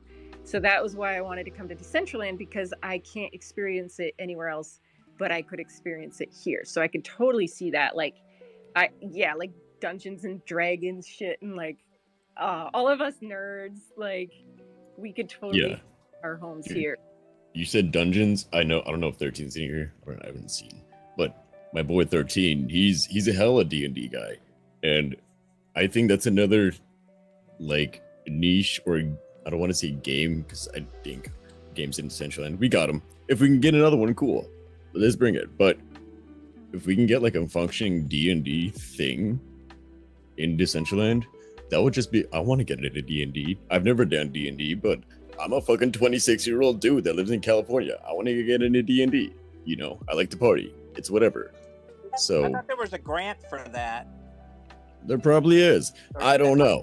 I just work here. You know, if we need to get more just niche nerds together doing, like back in the day, we would watch. Honestly, the musicians we had, they were like, we're small name musicians, all of us, and they're fucking killing it. You know, they're actually like really, really good musicians. Even back when we were doing like little tiny game shows, they were fun for us because we knew what was going on. It was in our little know-how and talks. So it's just like True Bandroom has been doing it for fucking since Nom. They're bringing in cool artists that we like to be like, all right, this guy's kind of fucking dope. All right, she's kind of cool. You know, just bringing more traction to bring more nerds to more nerds. Love you guys. I love that process of like, okay, they're cool. This person's cool. Oh, another person. This one's cool. Oh, this one's a little weird. Maybe not for me, but for the next person, yes. You know, like you never know. Like who will bring. And second note, Brandon, Snapple does care about me. I am offended that you said that Snapple. The cap is lying to you. The cap, yeah, the cap obviously throughout the years has told me that I'm a very special person, that it loved me. To love you. Right. So I'm gonna pass it over to Scott. I see his hand is raised. How are you, Scott? Good morning. Hey, good morning. I've had a very interesting last 12 hours. Having teenagers in my life makes life interesting. We had a shower overflow and water was coming out of the light sockets last night. So anyway, I've been dealing with that. But I'm listening to Canessa talk and Brandon and Make and Existence, and you know, it's I often say populated, owned, and operated, right? And there's other people that have criticisms of that, but it's like, we're passionate about Decentraland. We want to see it succeed. So if we think there's something that's not happening that would be beneficial, we're gonna, jump in and fill that gap. But specifically about what Make was saying, to have a program of people, welcoming, and what you're talking about is, activations, right? And Kanessa, you mentioned there's no accountability, right? There are no consequences for these promises of, we're going to activate 300,000 users, or get eyeballs. And that's, I have so many thoughts about this, but it's like, okay, if you want to have these people that are going to be basically ambassadors. I mean, we've talked about this before in CBD. It's the buddy program.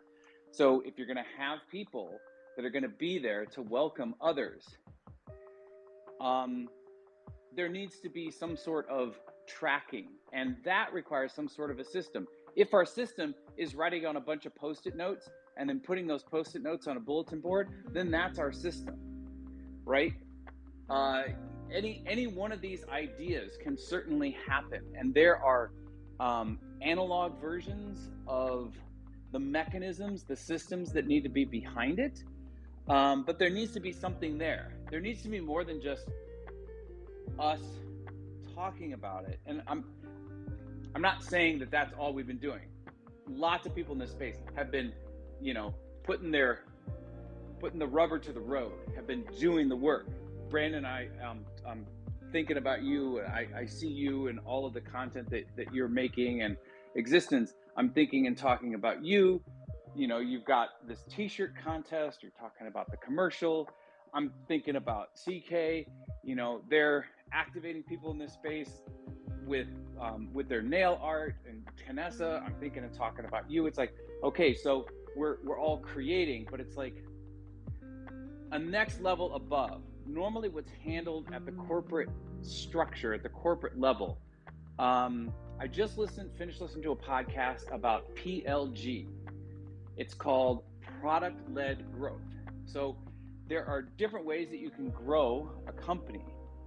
This particular person is responsible for product-led growth at HubSpot, right? And according to this person, his name is Chris.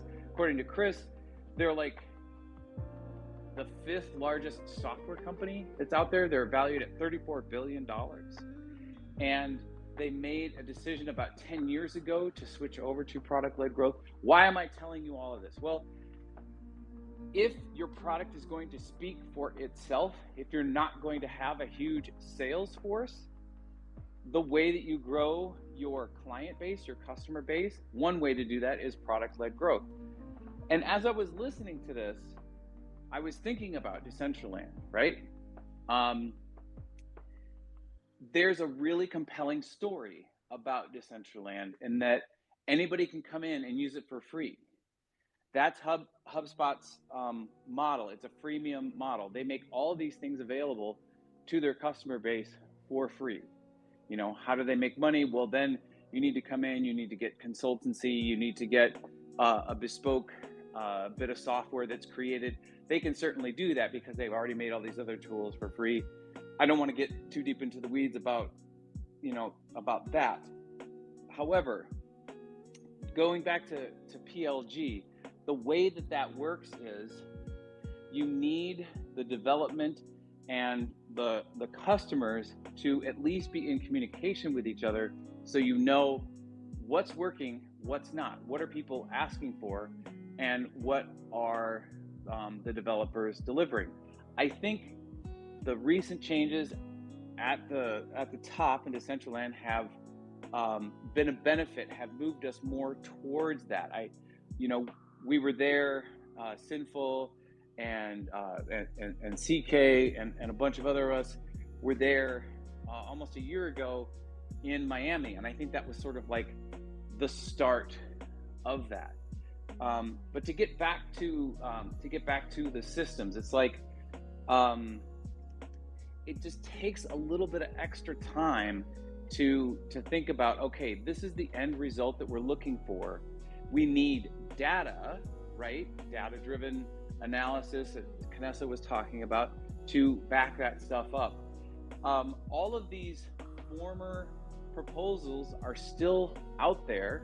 The amount of money that they got, it should be relatively simple to at least do some sort of a post-mortem on them, some sort of an analysis. I know Spotty was talking about going through and just looking at each of the, above a certain tier proposal and trying to make an evaluation of that. So that's one thing we can do, data-driven, so that anytime anybody else comes forward and has a boondoggle proposal of this thing that they're going to do and millions of people that they're going to promise to bring eyeballs in for, it's like,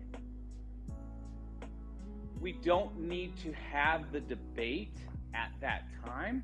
We need to do the homework behind that. We need to have basically policies, not debates, and systems, not brainstorming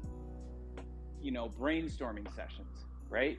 So if we can have just this ready-made, okay, anybody that comes within a hair's breadth of setting up a proposal to ask for $185,000, that's going to bring millions of new people into Decentraland, we could just swat that down right away and say no, because here's 10 examples of people that have said exactly what you're saying, and this is why it does not work. What you're promising, good vibes, good feelings, or having fun, great, I can do that for $10,000. $185,000 is way too much for something like that. And then going forward, bringing people in and keeping them around, like you were talking, Meg, it's like that takes a system. So we need to come up with some type of a system. And I've mentioned this to all hands. Boca actually put forth a proposal on this probably 6-8 months ago, and those are referral links. We need to have some way to track, where did this person come from? Did you meet them in Roblox, in Spatial, in Mona? Did you just meet them at an NFT conference? Did you give them a business card? What was their point of entry? And then we can then track that. We can have the data and say, okay, of the 100 people that came in, 80 of them we get from direct referrals from people in the community. But all of that requires some type of a system. That's why Atlas Corp is important. That's why DCL Metrics is important, so that we can, measure that information. But we do need some type of way to be like, okay, you're somebody that was referred by Sinful. Let's say 10% of all of our currently active users are referred to Decentraland from Sinful. That is information that we can do something with, because next time somebody comes forth and says, hey, I want to host a bunch of, stream events, and you've got, one person that's currently an active user in Decentraland, and you've got maybe a total of 10 people that were new visiting users based on the referral links, and then there's this other person who's responsible for, 10 out of the 100 that are here. So it's 10 versus 1. I'm going to go with the person who's given us 10. Otherwise, we're still just, chasing around and around. I made this comment in one of the Discords. It's like, obfuscation and lack of data is the huckster's friend. If we don't have hard data, if we don't have actionable information, then we can just, have all kinds of happy talk. Hey, I've got this Yahoo article that was published about my company, or I published this ebook, and that may all look fancy and stuff. I don't care. Don't care about how many ebooks you've published or how many conferences that you've made. If you're not here, if you aren't in a comparable metaverse world that is bringing people in and keeping them here, keeping them there, engaged, and you can show that you've spent time with those people and they hang around, I mean, that's what we're looking for. It's hard in a down market to do all of these things, but there are people that are doing them. Those are the people that we need to give our money to, the Dow funds. Those are the people we need. I don't want another real world activation where we give away a bunch of t-shirts. I want people to come and hang out in Decentraland. If you giving away t-shirts to people are going to get people to do that, awesome, great. But you need to show me that that is what happens. Otherwise, it's just happy talk. To me, one thing that still need to change for creators, it's important, is that paying each time over $100 for something that you don't know if it's going to sell or not is like too much expensive for, especially indie creators that are coming to the platform, or new creators that want to evolve into the platform. If you want some real talk about that, I happened to go look at the new pages on the marketplace where you can see your sales and everything. And I looked at my revenue and what I had earned. And then I did my rev splits, because, you know, most of my wearables I've made with other people, I do rev splits on. I've made about $50, $50 to $60 on all my wearables. Just putting that out there. Not to discourage anybody, but, you know. But yeah. I'm gonna pass the mic over to Lastrom. I see your hand has been up. Good morning. How are you, man? Hey, good afternoon, Buonasera. I'm actually in Naples, Italy. I've been in Italy for 2 weeks. I'll be here for another 3. So I'm actually ahead of everybody for once. So it's not bright and early for me, but thank you for having me. I was just going to comment on this whole concept of, you know, we have so many barriers to entry, and Scott touched on a few of them internally and externally, but I just wanted to ask a question in terms of our external barriers to entry in our space. The word metaverse, MetaMask, Ethereum, Web3, you know, like the clunkiness of onboarding people. We all want to onboard people, as Scott mentioned, and have consultancies and, you know, lead people to Decentraland. But do we think the barriers to entry are just so hard, it's so high that people are turned off by it versus a Roblox or something else? Or is it more of an internal sort of platform thing where there's not much to do, or is it both? And how do we approach the ones that we can solve in a financially conservative way, right? Not giving away DAO funds for stupidity, but for things like the platform. And then, you know, to CK's point, I think that was CK talking, I think they mentioned, if it wasn't, I don't know who it was, they mentioned only making $50. You know, does it even matter to be a creator? How do we highlight the benefits beyond the financial benefits of being a creator in the space?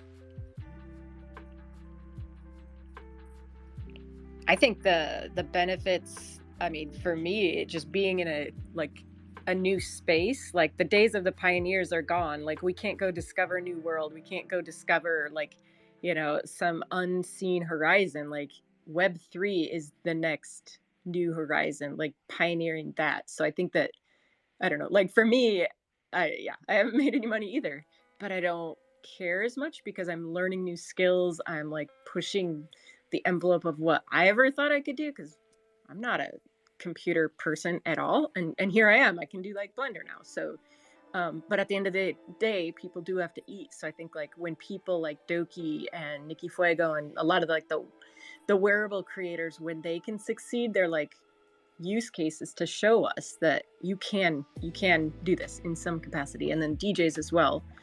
Blease, I see you've got your hand up. I don't want to speak too long. Please, you've got the floor. Oh, it's all good. I just came up after Oddjob was up here, and just wanted to talk about looking at it as like a website, and one of the metrics you look at is a high bounce rate. And 40% of users will leave a website if it takes longer than 3 seconds to load, and that's over half if they're on mobile. So you think of how long Decentraland could take to load, and if you're a first-time user, 3 seconds, you're out. And when you see these like big events and stuff, you see a lot of new users. It's like, okay, how many made it? That's how many made it. How many didn't make it? And we have to be honest with ourselves and say, like, yeah, and I've noticed with these recent updates, and I see it even with Colorful, you know, she's not able to load in after these updates, and she's grown frustrated and like doesn't want to like even try it. It's just frustrating, and it's frustrating to see like it doesn't work on her computer and it works on mine, but she can't load in. That's why you don't see her as much anymore. And I feel like that's probably happened to more. And it's like, we have to make this more accessible. Like we just, there's too many obstacles, and like it's just a cold hard truth of what it is. And it's like there are other platforms that are easier to load in, and that's where you see, you know, other users going because certain technical limitations. It's hard, and that's where like streaming and stuff like becomes more valuable, because you're able to bring that experience to others and putting out the different content that they're on, and like putting it in front of their eyes, like making it easily digestible so that they can kind of pick up on it. You know, we're still at that phase for so many. You know, you think of like 2 billion users on Instagram. A very small portion of those even know what the metaverse is. But so we're still at that. Get so many questions like, what is the metaverse? And then they're not even like differentiating between the different platforms. Like they have no idea Decentraland, like they have no idea spatial or anything like that. Like that's really getting into the weeds for them. So yeah, I would just say like really looking at, and I would like to know, you know, what is the bounce rate for Decentraland, because, and like how many clicks, what's the click-through rate? Are they going to other pages? Like what are they going on? Because I look at their homepage, and I do see like different places that you can click, and it's like, are they getting clicks, or are they just coming to that page and it's not loading because it takes more than 3 seconds?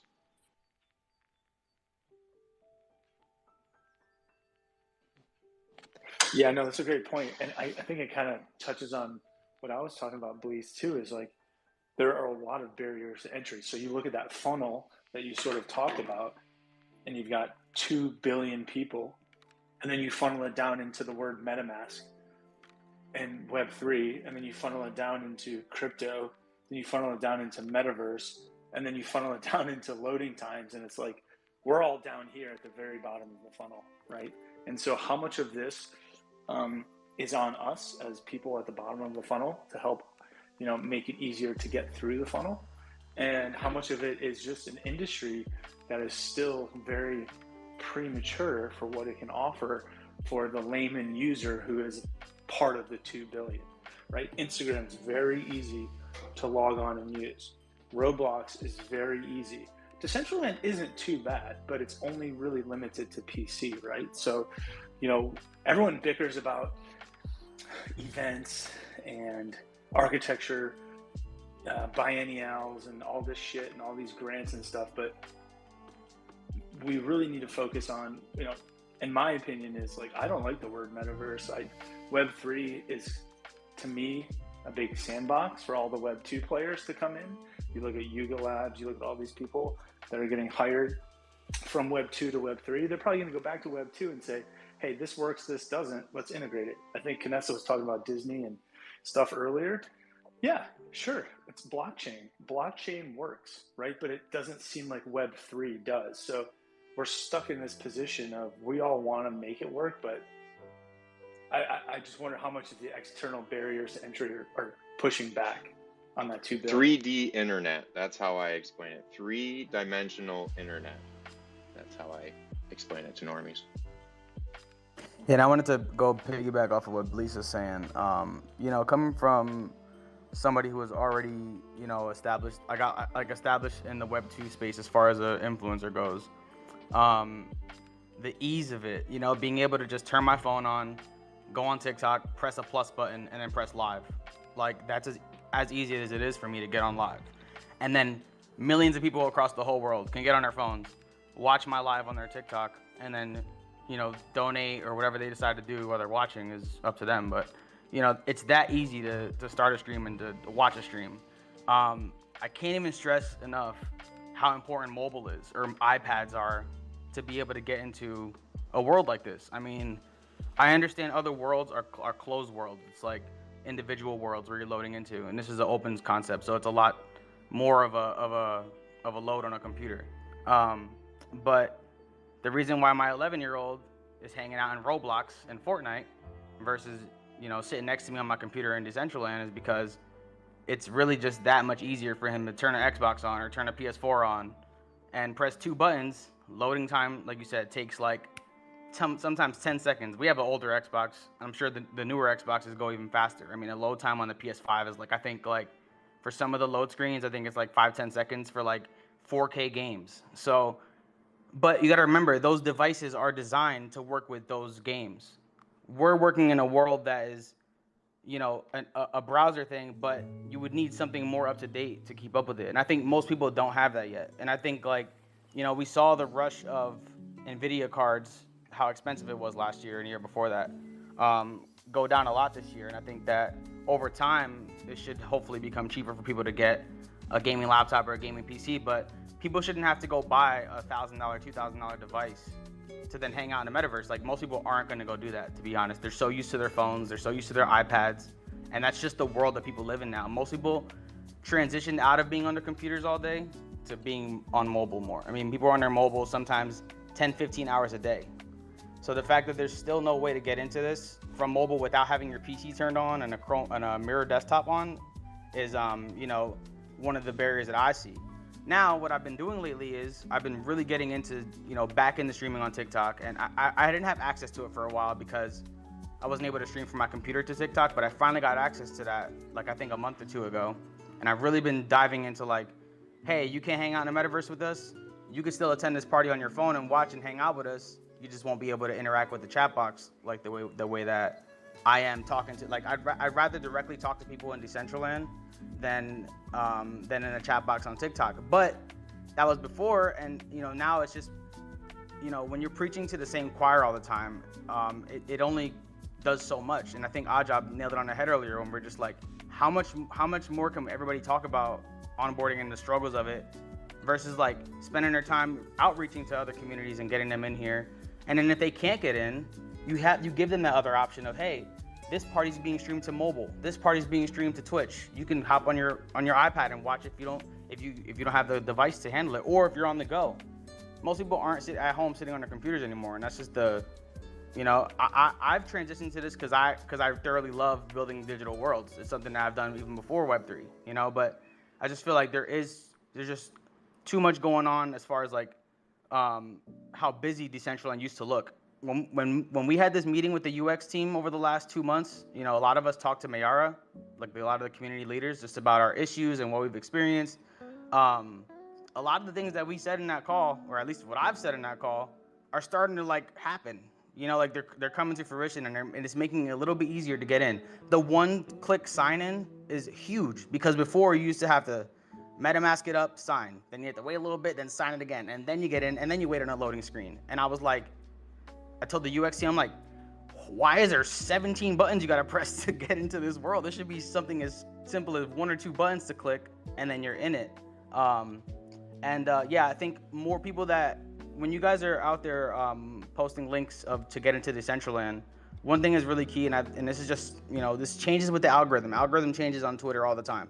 When you make a post, try not to put too many links in it or tag too many people in it, because it just makes it look busy and clunky. You want to make your post as simple as possible, and then in the thread, maybe post a link to the build, or like maybe in the like a reply to a comment, like, hey, like somebody commented on you, be like, hey, this is where we're at right now if you want to come join us. Also, going on Twitter Spaces during an event, like right now, you guys have all that's pinned to the top is a Google Doc. Like, another thing that we've done recently was take the live stream from Twitter, pin it to the top of the Twitter space, but put the link to get into the party too. So it's like they're not just clicking on they're not just watching a stream on Twitter. It's like, hey, you can watch us on Twitter and enjoy the event, or if you want to take it even further and join us in this 3D room, click on this button and join us from your computer. That's how I've been just trying to make everything seem more seamless and simple for people that are watching from the outside that have never seen this before. People love when they see what we're doing, guys. Like when I'm on TikTok live and there's 1,000 people watching over the span of 2-3 hours, everybody's in the comments saying, "Oh my God, what is this world? What is this?" What? Because all these parents know Roblox. They know what Roblox is. You think nobody knows what Roblox is? The whole world knows Roblox. And I really feel like it's definitely not having it on mobile tablet. But then, once people do get in, they have to experience a lot of things. And I think like when people first load into DCL, it should be like, do you have a computer from 2016 and older? Put it on low graphics. It's gonna look like shit, but it's gonna run for you at least. And then, have it like so it's like scaled to your laptop as you log in. Like I know people log in, they're probably on like scene low radius 4, graphics are spiked up. Like it's just a lot for people's computers. Also, another quick tip: everybody, if you guys haven't recently, reinstall your client and uninstall it and then reinstall. It'll really help a lot with the experience. Yeah, sorry, long rant, but a lot I had to say because last room had sparked it in me when I was listening in World, like of what is keeping people from coming into this. And I know it's a lot, but we all got to still keep putting our best foot forward no matter what. And, let's talk more action. So longer events, inviting more people in, and more outreach. I think that's something that more people have to do. You can't put a tweet out and expect everybody to come to your tweet. Like, you have to go out and go talk to people and comment on stuff and like and reply and get active on social media. Don't just like scroll through it all day liking random videos. Like, get out there, put your name out there, and like, don't be afraid to talk about your projects, man. Like, why work so hard on it to not talk about it? Like, I'm all about talking about Team Tracks because I work so fucking hard on it. Like, why wouldn't I talk about my project or my son or my family? Like, I worked really hard to bring this to the table and to sacrifice what I had from Web 2. I had a lot going on, guys. Like, I really did. But I'm starting to realize I didn't have to sacrifice that all along. I could have just kept fueling that animal, that beast. And I love what Lasham said is people are taking what you can learn from Web 3 and reapplying it back to their Web 2 companies and then making those companies better. Like, I've learned so much from what I've done in Decentraland over a year and a half, and it's just going to apply to my own business and LLC, and like so I can make that better too. So they have to work for each other, and I think the more easier it is for artists to stream would be better for everybody at the end of the day. Thank you, CJ. You brought up a lot of good points. It'd be cool to have like some kind of like I don't know, like community accelerator program, like every week or like every Monday we choose a member from the community, and like we just like I post a picture of their wearable, or I post a picture from their party, or somehow like we just focus on uplifting like one person at a time. And then the next week it's just a random drawing, like it's gonna be CJ Tracks. We're gonna like, hit up his wearable, show this and that, so that there's just like more eyes on people and like a very deliberate but a concise and like equitable way to do it. Scott, you were dropping some major wisdom. A lot of people were commenting in World, and you've got your hand back up, so we're ready for wave 2, man. Okay, yeah, this is just in between me talking to contractors and talking to my wife and figuring out what we're gonna do. But yeah, that's the real world. The benefit of being in the metaverse is you don't have to worry about burst pipes and water pouring down the side of your walls. So, but to answer Lastrom's question, like important question, that's like the $64,000 question. What are the barriers to entry? And I've got a running list in my mind, and I'm constantly thinking about it. But there's the fiat to crypto bottleneck that I've talked about, and a larger umbrella over that is the cryptocurrency complexity. Argent talked about the high financial barrier to entry for the creators, and I know that the All About Emotes is they're attempting to mitigate that by you outlay the $150 submission fee, and you fill out that entry form, you'll get $130 back, and that's just during this time. Right now it has to be submitted and accepted by the curation committee for it to be considered. You can't just like spend the money, put it in there, and then do nothing. So yeah, you got to fill out the form, and then you get $130 back. So that's one thing that Foundation is attempting to do to mitigate that. And first prize is 5,000 mana, which, you know, still, even though it's mana's 30 cents on the dollar, that's still a significant amount of money. Yeah, there's a total of 20,000 mana in prizes. So yeah, that's one thing to mitigate that barrier to entry. There is a steep learning curve, and you know, I appreciate what CJ was talking about in terms of like trying to lower that steep learning curve by making simple, easy, digestible posts. And CJ, I love what you do all the time when you're, you know, creating those how-tos, or you're just like, you know, talking up the new camera feature. I know you love that thing, and it's like I don't really have a whole bunch of time to do that because I've been working on emotes, and so thank you. You know, keep that stuff coming. And then there's the what Blease was talking about, the high bounce rates, the buggy software. I remember when Gia, you know, was working at Foundation, and she decided to bring her dad on, and I'm like, oh cool, you know, let's go check this out. And it lasted like 5 minutes because DCL was being, you know, buggy is all hell. And I think what I wanted to talk to about every single one of these barriers to entry, right? Because there are benefits. And I've always said that there's, you know, there's no more fertile ground than Decentraland for taking an idea from concept to completion.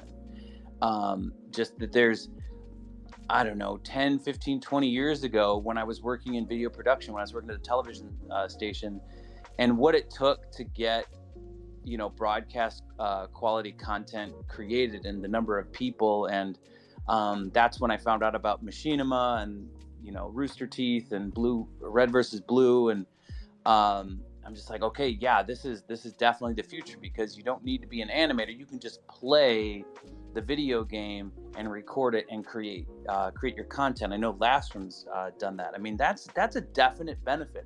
There's people out there that have ideas, and AI is helping bridge that gap. And I think, you know, these virtual spaces can help do that. So instead of just talking about barriers, let's definitely keep in mind some of the benefits of the space.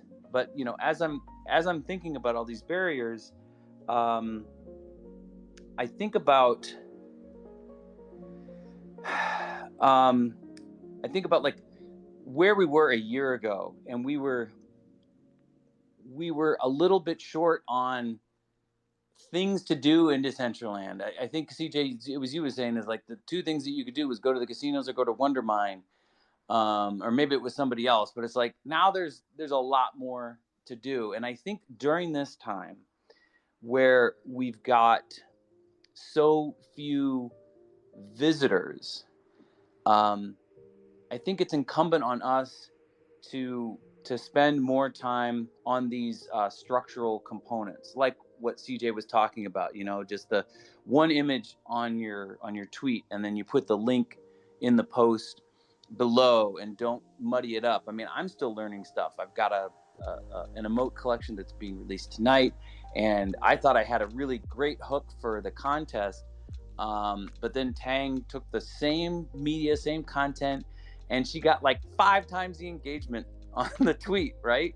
So it's like, I've definitely got a lot to learn, and we can definitely teach each other. So I want to encourage us to spend this time doing these structural things, right? This is the time to do it, where, yeah, it's fun to have parties and stuff like that, but it's like, I really,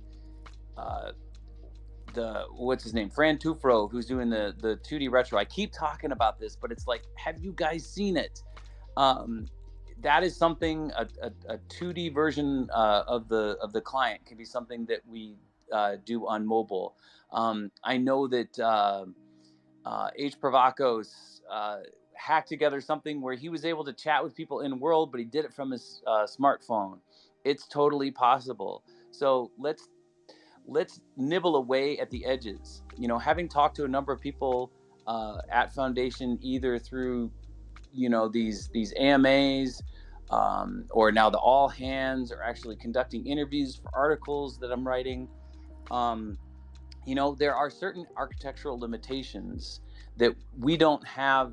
I think Noodle Builder was telling us, CK in New York, that these other places use pixel streaming, and that's why they're able to have hundreds of people in the virtual space, because it's rendered on the server side, and on Decentraland it's rendered on client side. I'm still trying to get a definitive answer.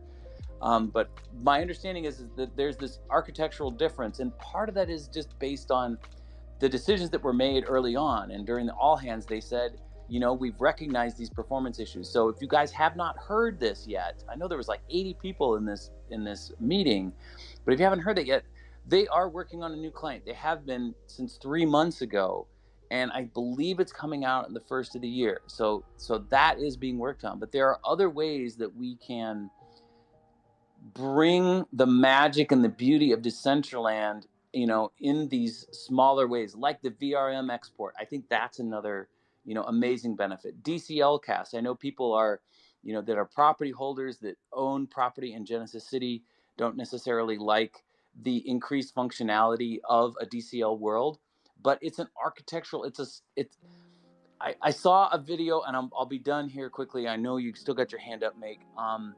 But there was, what's his name? Steve Jobs was talking about, the difference between an idea and a thing, a thing that you can buy. There are physical limitations, like you can only do certain things with metal and glass and plastic. There are only certain things you can do, based on the structural decisions that have been made, for Decentraland. It was decided at Burning Man. The idea was birthed, in 2015. That was 8 years ago. So there's definitely some limitations based on those ideas, but those definitely are foundational in how we're moving forward. So I guess I just want to say, keep pushing, keep demanding, ask for the UI to be removed on the camera. If that's something that can be easily done, it will be done. I don't think there's any nefarious plot by anybody at Foundation to say, fuck you, we're going to do it this way. I just think they're strong, passionate nerds just like we are, and they've just got their own ideas. But let's whatever, rant over. There's structural improvements. Let's focus on that, and let's work on the possible things that we can do. And there are loads of things that we can do along the edges. Thank you. Thank you, Scott. You brought up a really good point about talking about things that we want the Foundation to change, and really what we are doing, what we're having to do is retrain ourselves from a very consumer mentality of Web 2 that hey, I don't know, AOL just works like this. We weren't taught, for those of us that were here when there was no internet and then the internet came along, we were never asked our input or how to change it. We have been passive observers. And so now we're to the point Web 3 and the Foundation where we're going to have to learn how to advocate for the decentralized world that we want to see, because when the Foundation eventually disperses and we are in charge of this, we're going to have to practice figuring out how to advocate for this change, because in the past we are just consumers that watch stuff be developed. It's put in front of us, we either buy it or we don't. Whereas Web 3 is really asking us to in my opinion, you have the most power and control than we've ever had, I don't know, in decades and in eons, where you can actually get into this stuff. You can create your own coin. You can do these things. And, maybe I'm off base on that, but I do think that it's retraining us that because I'm the worst. I complain about something, but I never write a proposal to change it.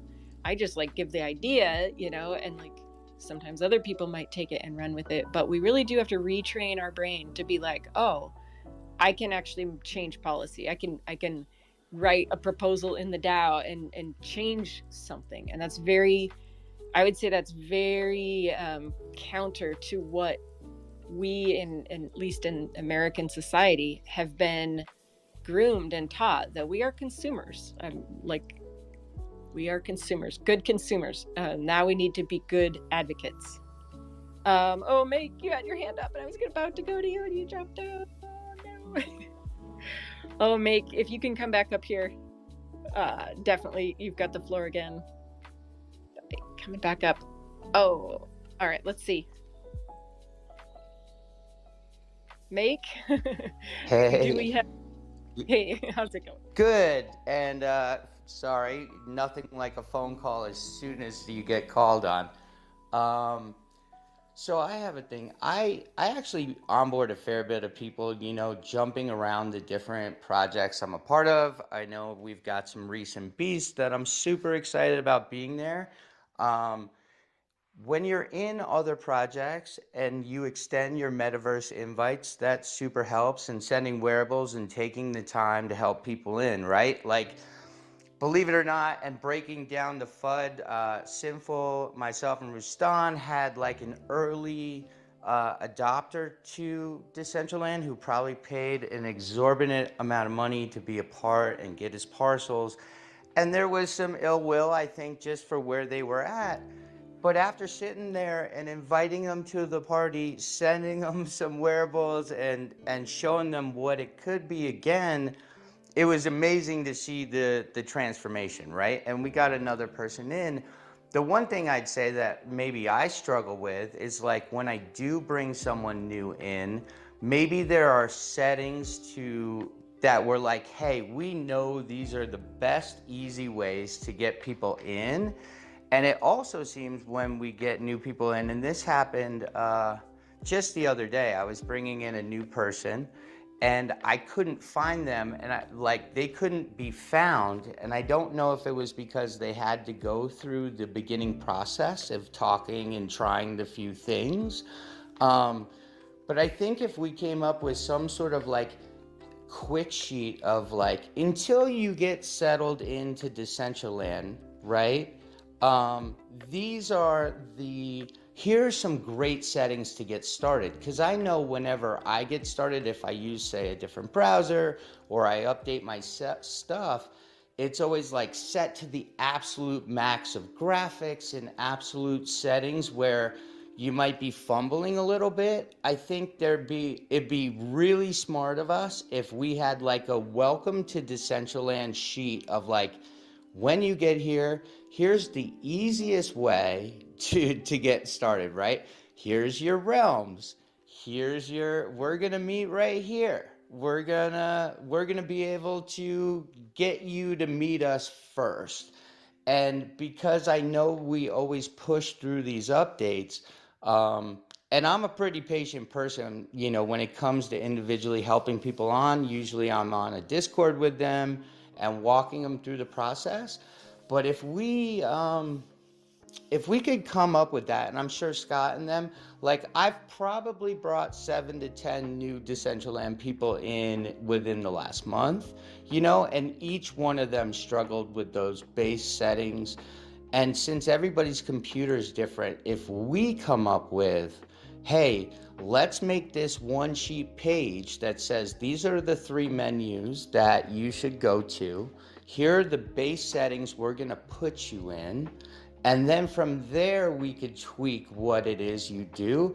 I think it'd be a great way to help the process. And I would love that for myself, just to help people. Maybe somebody already has it. And then I think letting the people know that they have to run through that entrance before they actually come into and like are visible. Because one of my friends was trying to skip it, and he basically could never be seen when we were going to try and do the rest of it, right? So it's the little things we could do, I think, that have big impact. And they don't all have to be changing everything.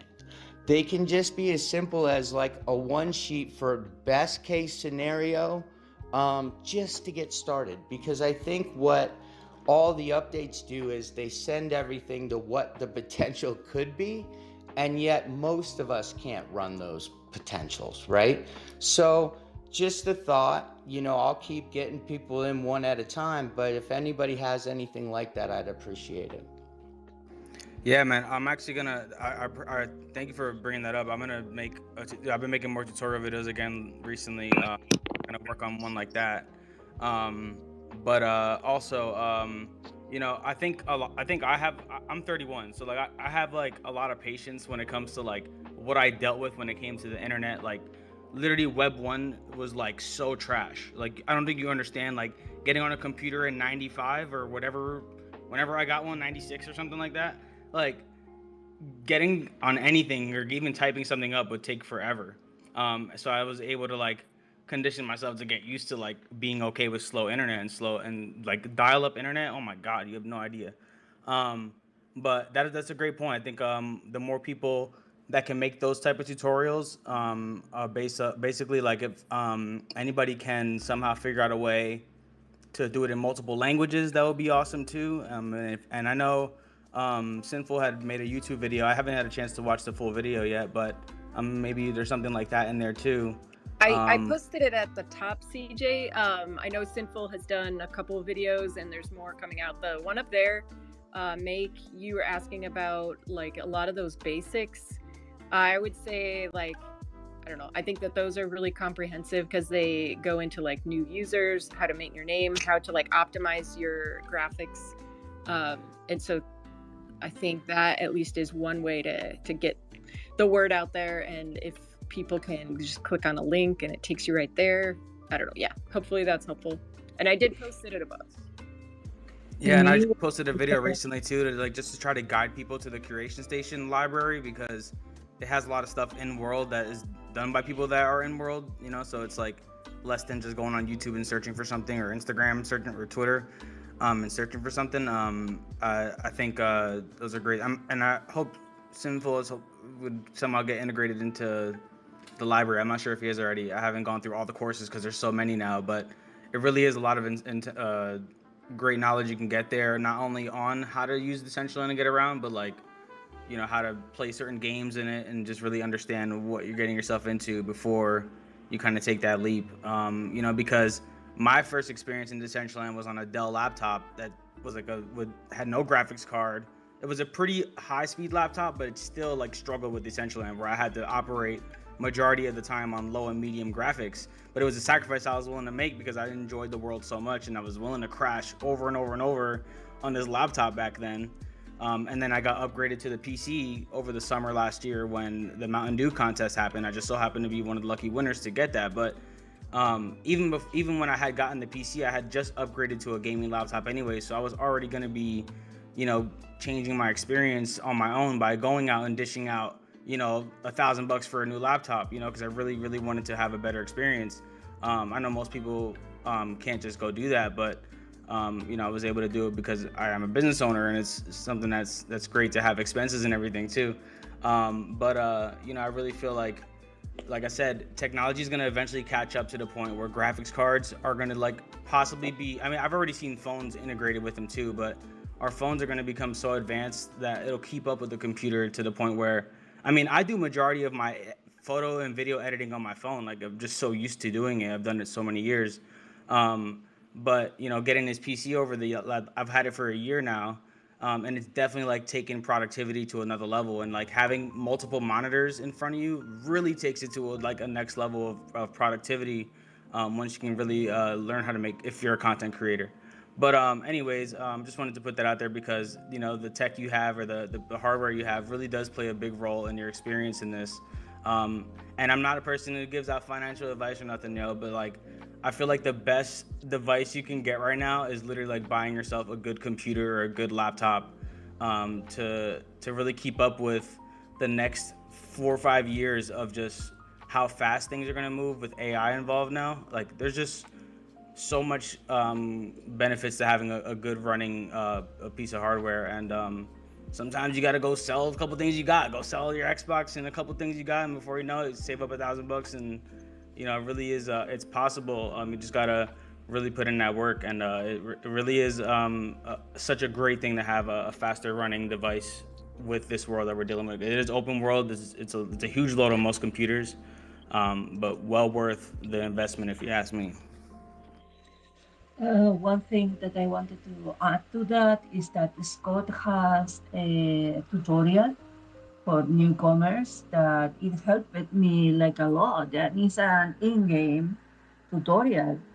I think that that is more attractive to than, for example, when I landed first time in the Decentraland in the plaza in where is the tutorial in the wall. For me it was like, oh my god, this is so claustrophobic, because it's little.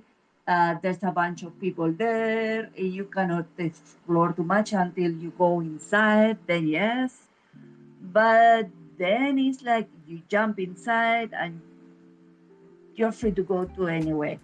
But Scott designed it as something really, really well done that forces you into complete certain parts on a very, very easy way. It's like a quest. It's like a game. We all, even old people, understand game mechanics because we learn through games since little. So I think maybe now that it's easier to implement video into the Decentraland, maybe we can add those tutorials of Sinful into Scots or something like that. What do you think?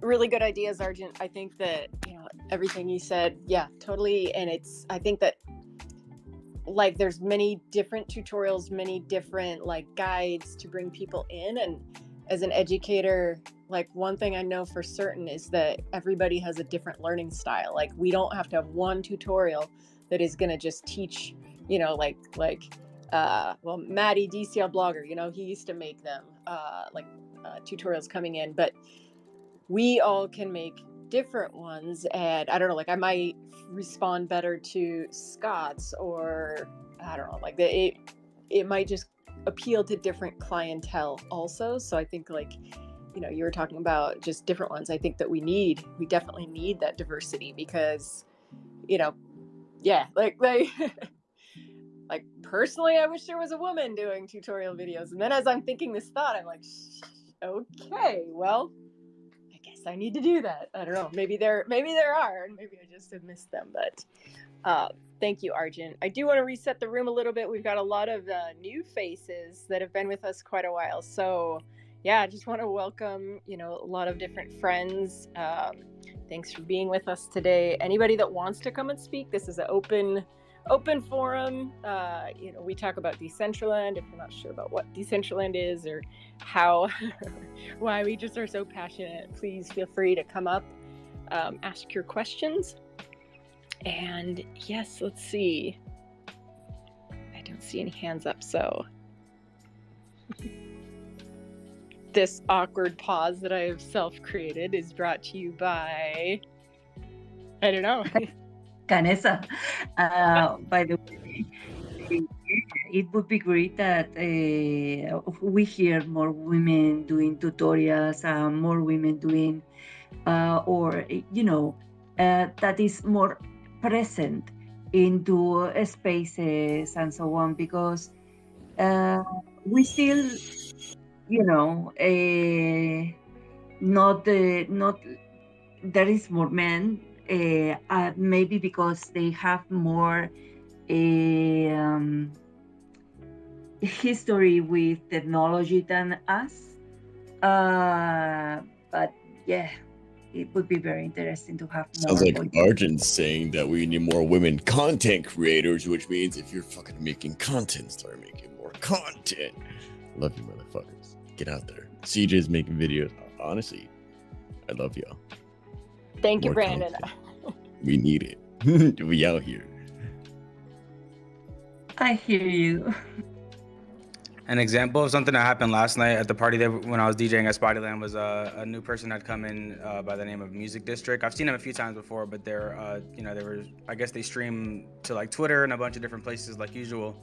But something really simple happened where, they were like seeing me do the things live on my stream. And I'm, when I'm DJing, I'm very like focused on not just playing music, but like if somebody's having an issue, I try to like live troubleshoot and help them, like with my voice or like with the visuals, because people sometimes can hear things a million times, but if they don't visually see it, it doesn't make any sense to them. And I just noticed that that's very helpful to people. He even said like afterwards, like, wow, this is what community feels like. And I'm not a person who throws the word community out a lot. I don't like really do that, but like it was just like he just felt that sense of help right away. And I think that the more people experience that right away, like the better, because it's really tough when you're in a packed event and the chat box is like lightning speed. It's hard to keep up with it at that. Versus like coming into sometimes a smaller, more intimate event with a few people where you really can help and guide people if they're having issues or struggling when they first hop in. You can, like I said, just something as simple as showing like, hey, press letter C and fly around, like by doing this, it really makes a difference. And I think like now that we can get more zoomed out views of what we're actually doing versus before everything was just so first person and third person, now it's like we're almost like, it really is just like holding your hand out with a drone and then just like flying around yourself, and you can make really cool videos. Word of advice, you guys can actually emote while you're in DCL camera mode, and you can change them. So like if you're like moving around with the camera and you just so happen to press B6 or B2, whatever, like it'll do the emote like while you're viewing yourself or whatever you're viewing. So just keep that in mind. It's a little trick that I've discovered recently. And yeah, just have fun with the hide UI button, because the first post that I made about the DCL camera was like, all I want is for this UI to be hidden. And then like, within 2 weeks, boom, like we had it. I think it maybe less than 2 weeks, to be honest. But it's like, not that there's a way to complain, but there's just there's just a way to like address things without it being so like whiny, like it's just like, this would be nice, but it's like, I'm happy with what I have, like regardless. So you've seen all the videos I posted over the last week and a half with the grid over the screen. I didn't care. Like, I was happy we had a drone regardless if there's a grid on the screen. Like, I think more people just have to be just like grateful for the simple things like that we have in this. Like Kanessa said, most places you don't have a voice. Like, I can't just call up Fortnite and be like, hey, I don't like how you put this emote in there and stole this dance from a creator. Like, I can't do that. But in Decentraland, you can. Like, you have that voice here, no matter how much voting power you have. I don't have thousands and hundreds of thousands of voting power, but I still have a voice here because, I do spend a lot of time here and I try to help as many as I can. And I think the more that other people do the same, the more easier it'll be for these new users. And honestly, like, I've been inviting back a lot of existing users, and they love what they're coming back to. Like, just imagine leaving DCL a year ago, coming back to all this. Like, it's so much to play with and so much to mess with. And for all those out there that want to fly, that don't want to spend money on the market, I've been very clear about this. Go to the portable experience place and try them all out. They're just like so much to mess with. There's so much cool stuff there. They got a portal gun to teleport around. You can fly. I mean, Derek's out here making the craziest flying thing I ever seen. And it's not a lot going on. Sorry, CJ. I just went there last night to try the Waypoint backpack for ABCs. It's not there right now, so I don't know if Last Slice is going to be putting it up somewhere else, but it's currently not active. But yeah, definitely, I totally get what you're saying. Just wanted to make sure that people don't go there expecting it to be there. It wasn't there last night. Oh, okay, word. Yeah, I haven't had a chance to check out the backpack one or the ABC one yet. I've really just been messing around with more of the flying ones, and I really love the one where the nature walk kind of follows your footpath. It's just like, that one is so brilliantly done. And yeah, portable experiences are really cool, and I think the more that we can integrate them into builds, it would just be, just makes a party more fun and just a better experience. And I think having games involved while parties are happening are the most interactive thing anybody can do at an event. Like, the combination of gaming and music is just like the best combo you can have at an event, for me at least. That's what I love the most.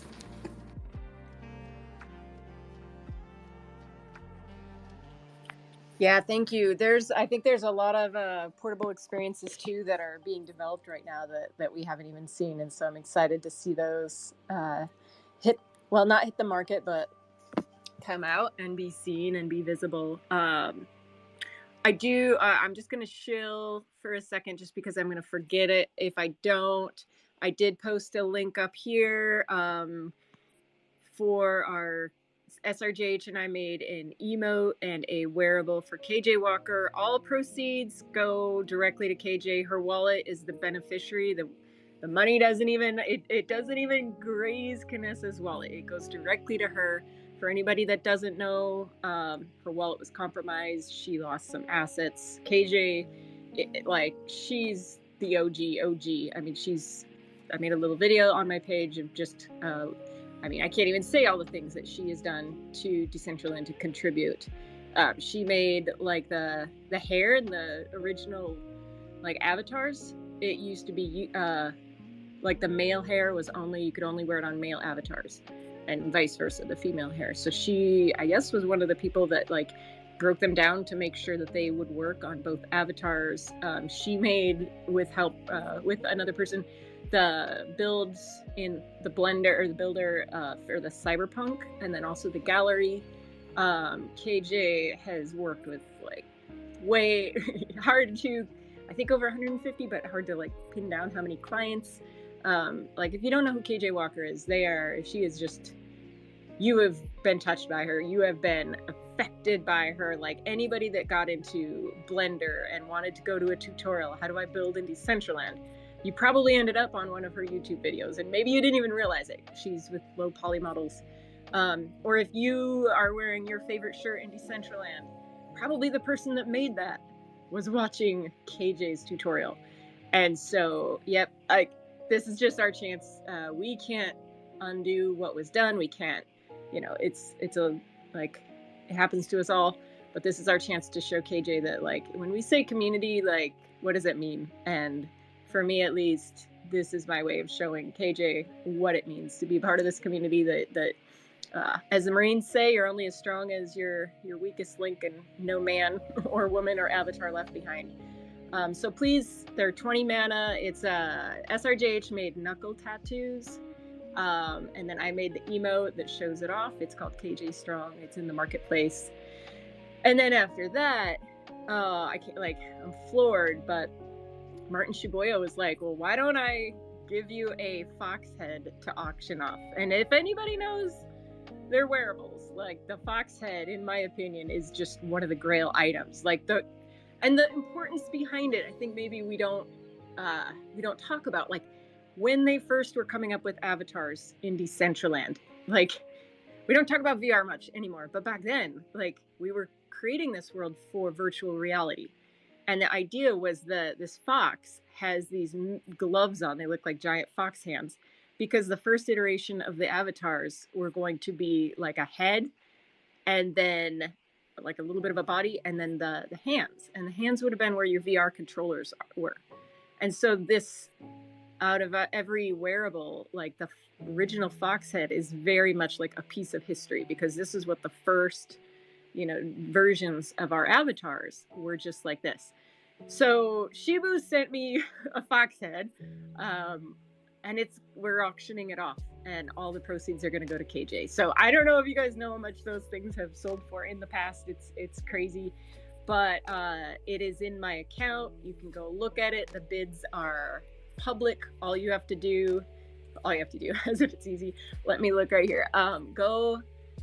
Morph's gonna hate you, but go put a bid in. A couple people have put bids on it. It's all transparent, open, and like, it's out in the open. You can see what the highest bid is right now. And on next Friday, we're gonna accept the highest bid, and then all of that mana is gonna go to KJ. So this is your chance. Like, these things, the last one that went up for sale was a year ago, and I don't know, like, there's only 10. They're mythic. They give you 100 or 1,000 VP, but like, you have a chance to make history. What are we talking, Canessa? I don't think. I mean, you've done an excellent job discussing the history of this, but like, what could something that's an L1 wearable like that, of that rarity, it's a mythic, right? And, you know, something that has that amount of history, what have previous items like that gone for on the marketplace? I have no idea. I don't know if I want to answer that publicly. Not 1,400. It's probably one of the. It turned some eyes. Like, yeah, definitely. I mean, this is the fox head that's down in Genesis Plaza. Like, it's used as a decoration. Like, it's if you go to the Wearable Museum, you know, it's there. Like, to me, it just doesn't get any better than that. I mean, somebody might argue there's other L1s that are or rare, but this one is just symbolic because it represented those original avatars. You know, in the future, if we use smart contracts and NFTs, L1 NFTs, and yeah, I don't know, maybe they'll have the same utility that some of our names have, different things like that. Oh my gosh, I mean, what if we could rent our L1 NFTs the same way we do land NFTs? Because why wouldn't you be able to do the same thing with that contract? You know, in my mind, you will be able to rent this out someday for passive income. But like I said, I just come up with the ideas. Well, I'm just wondering, like, because if this thing is worth, if other people have paid like $2,000 for it and the highest bid is, you know, $200, I think it's important that people understand the true value of it. I mean, if you are just going to give it to the highest bidder, that person could just turn around and sell it. I mean, that's a great investment. I mean, I'm not advocating that anything like that happen, but I'd much rather see the right amount be bid and paid for it, so the right amount can go to KJ. Yeah, I would say, like, right now it's at $444. I'll just let people, if they want to go look at last sales, they can. It's just I'm looking right now. Okay, don't say it publicly. I won't say it publicly, but I will. Yeah, you'll know by my reaction. Oh, yeah. Okay. Now everybody runs to OpenSea. Canessa, did you know that the fox head sits next to the Mew in Genesis Plaza? I did. That's like the shelf of champions. Like, so I mean, if you're looking for an L1 that has meaning, that is identifiable, like there are some that just blend in like glasses, and they're rare. Like, they're even rarer than this. There's like 4 pairs of those, you know, Zeta glasses but I don't know. The fox head is unique, and I have a feeling there are some snipers out there just waiting that we'll get some eBay craziness right at the end. I don't know. I wish I could get one. Whenever I message Shibu, you know, thanking him for the bubble, his reply to me was, now we can be at the bar on the metaverse, in reference to when we met in Miami and we all had like a night out and we went to like the bar, Scott, no, the bar right under their hotel. That's so cool. I also think Morph is the one that brought it up a long time ago, and so I'll probably misquote him, but being the L1s are minted on the Ethereum blockchain, then in theory, if other metaverses are built on Ethereum, then would that NFT, would that wearable be like transferable between different metaverses? And I don't know like the details, but he had some really good kind of thought on that. Also, like being able to take a VRM of your avatar out of Decentraland with this like L1 wearable. I mean, this is like this one. The only way to get the fox head was to go on a scavenger hunt on launch day, like or launch. It was just like one day. I think the contest lasted a couple days, but you could run around and get these treasure chests. And I won like 10 mana. I was like, yay, you know, and. So Kibby, who also has one of these fox hats, she actually won it like fair and square out, you know, running around the metaverse. And so, you know, it's cool. It wasn't a content, like it wasn't something that you could buy. You kind of just had to get it that way. And I think Foundation members own like the rest of the supplies. So yeah, just, I don't know. I'm so honored that Shibu was willing to do this for KJ.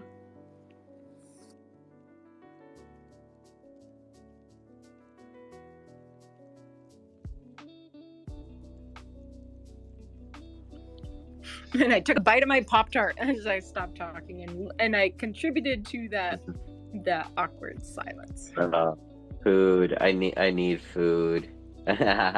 It's a top head though, right? It's not a hat, even though it's called the fox hat. It looks like a mythic, and then it's got the little kitty cat ears. So that's the category is top head. It's top head. Yeah, top head. Okay. Damn, so even if I had one, I can never wear a Mew and a fox head at the same time. Sadness. No, unless you made it like you could make the Mew make like a different one, like a smaller, something that didn't compete with it, like on the other side of your head, like on the left side or something, and then make that like a tiara category. But yeah. Maybe no, because then that is the Mew aura. The Mew aura is a tiara. But I've been like kind of like just thinking of little ideas and stuff like that for potential future smart wearables or whatever comes out. Yeah, that would be very cool. There's a lot you can do with it. Let's see. Somebody on Parcel they've changed into, I can't see their name. Is that you, Brandon? Yeah, that must be Brandon. It has changed into the Fox body, which was, what was that, given out like, was it Decentraland's birthday? I think it was the birthday party for the cake parkour. Ah, yes. Yeah. Oh, I don't have mine. It's fun to wear a double fox, to wear that on top of the other one. But I don't have one.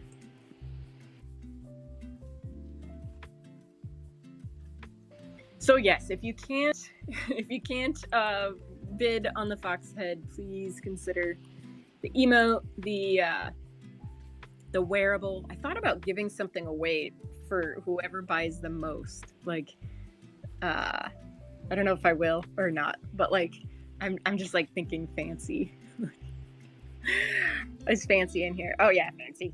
It's just like, okay, I feel to fancy and be like, just give them. I would like. Sorry, Vanessa, go ahead.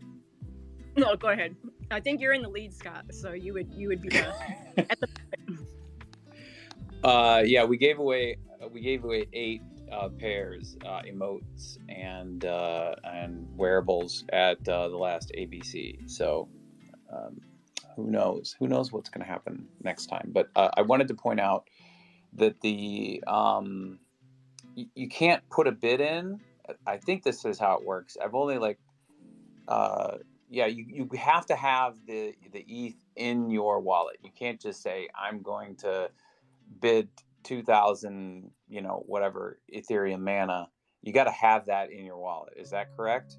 That's totally correct. You have to have it, and it has to stay there. If you spend your mana, it will still stay as a bid, but it'll be like not enough mana in your wallet. I think I would see that on my end. When Shibu mentioned or came up with this idea, I was like, okay, how do I do an auction? Protect myself, protect the asset. I don't want to send it to some wallet and like totally screw this up. And I want it to be transparent so that people can see that I'm just not just like, I'm gonna choose peanut butter, not morph. But then it was pretty quick. We realized it's all just transparent. It's right there. Everybody can see it.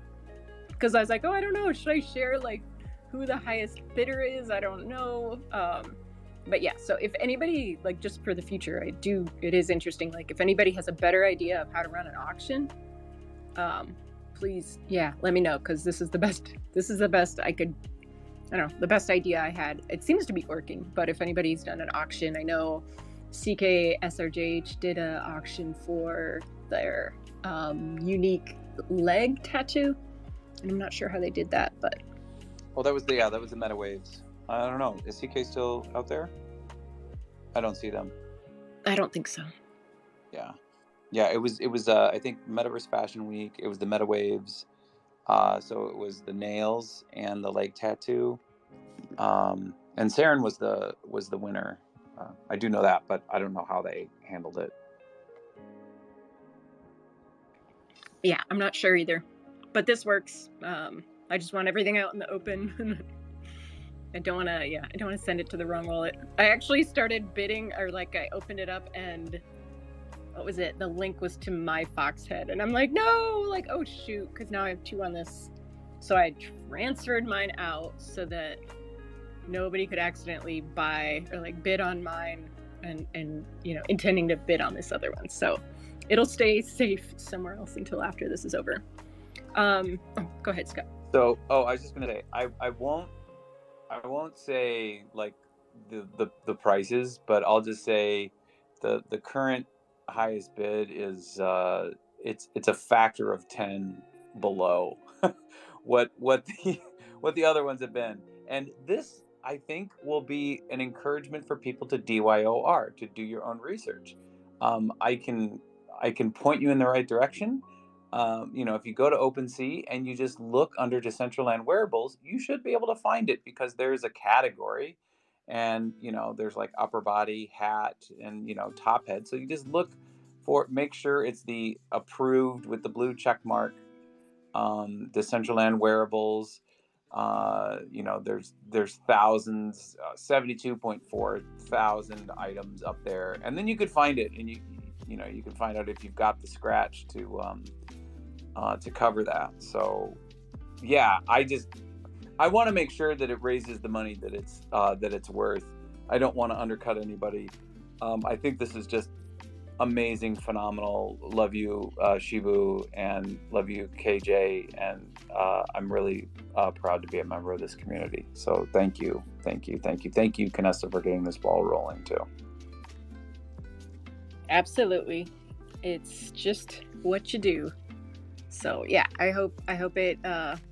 If you look at other L1 mythics on OpenSea, what they're going for, I mean, it's and they're half an ETH. I think there's one, and that's not nearly as cool or like holy grailish as this. And so I don't know. I'm Does this also come with 1,000 VP? It does. It's a mythic, and it's from the community contest, and that's one of the 6 categories for L1 VP. So yes, you would get 1,000 VP for this too. So it should get at least 1,000 mana, because that 1-for-1 you'll get 1,000 VP for 1,000 mana. So just saying. I mean, I think it should get at least 2 to 3 ETH, but yeah, 1,000 mana we are already above that, but it is. I don't know. There's some L1 people who they don't make moves very out in the open, and I think that they're just waiting. They're just tapping their fingers. That would be my guess. And I hope Morph can get it though. Morph's out there hoping for it. So, yeah.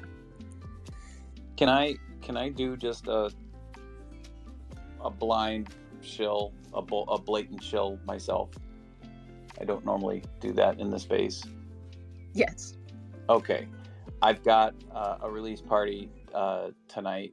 I've got a pair of emotes in a collection called Sway that I did with Tang, and just to increase interest in it, I want to announce it here. So here's a bit of alpha.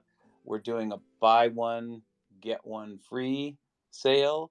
So if you go to the market right now and you buy one of the emotes for the Sway collection, it could be sway that way or sway this way. One is the hands on the hips, the other one's hands on the shoulders. If you buy one of those and you post a picture of you in world with that emote and drop a wallet address or DM me your wallet address with that picture of you and the emote, I'll send you the corresponding. So you buy one emote from the collection, you get the second emote from the collection. So you get a complete match. So you and whoever you love, you can dance in the metaverse, do a slow dance with the person you love. Thank you, Scott. It looks nice. Thank you, Kanasa. And I think, am I correct that Make, did you come back up here recently? I did. Thanks. So not a shill, but there is an event tonight. I'm just gonna say, Beat Trekkers 2 is ending. I'm gonna be co-hosting Battles, Friends. Everybody feels different ways about everything, but I do want to invite you all to come because it is a party. And I just want to say thank y'all.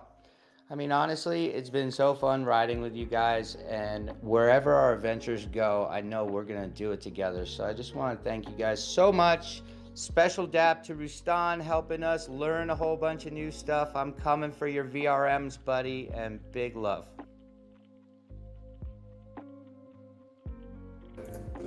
Hi. He said VRM. I literally just posted a YouTube video on how to use your VRMs in 3Teen, Avatavi, and a little bit of Blender. Love you guys. You guys are all doing amazing fucking things, and you guys are the reason this whole website is still relevant in my life. And I fucking love each and every one of you. Keep making shit, and if you need help, you know, I'm a nerd. I'm always home. I'm here for you. Bye. So it kind of seems like we're starting to wind down. So I thought I'd just jump in and kind of make an announcement. We as in Kanessa and I, will be shifting our community building Decentraland Twitter Spaces to Saturdays. Just because you know, life gets in the way sometimes, and yeah, you know, we have to make some changes, but we're still gonna be doing these spaces, just not on the usual Wednesdays anymore. And so yeah, everyone spread the word.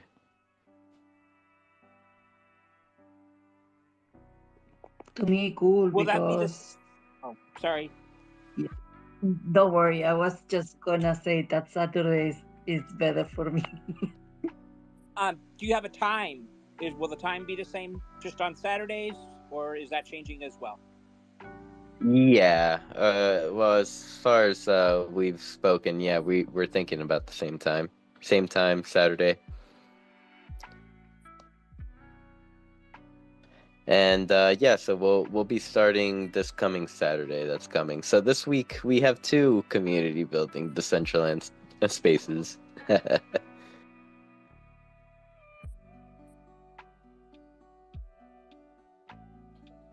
And then on that note,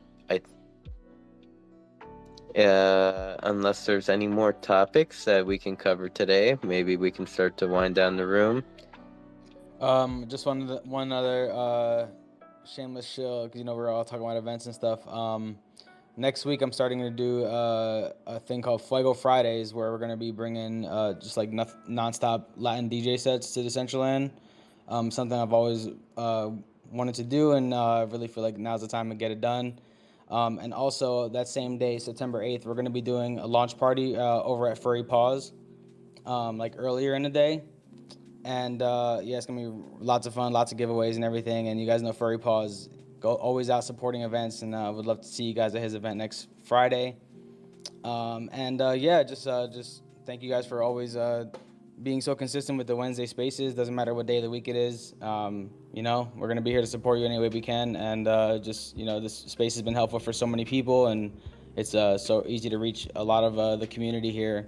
And I really feel like some people take it for granted, and I never do. I really feel like every space, every party, every event, you know, I really, I'm always taking notes, and I'm always like just like applauding and clapping people on. Like like no matter how they may feel about me, whatever, I'm always gonna be supporting people no matter what. And yeah, man, just this community is really dope. I think I've really been seeing a lot of people take more interest in it, and it really comes down to the consistency you guys are bringing, and everybody together. It really just comes down to everybody working, in harmony. It isn't about balance; it's about harmony. And I think that a lot of us are starting to reach that, and we're worrying less about how many people are here, and just worrying about like making it a fun experience and a good experience for the people that are. Like, we should focus less on the people that aren't here and that don't want to be a part of this, and just really focus on the ones that do. Like, it's such a easy thing to miss for some of us.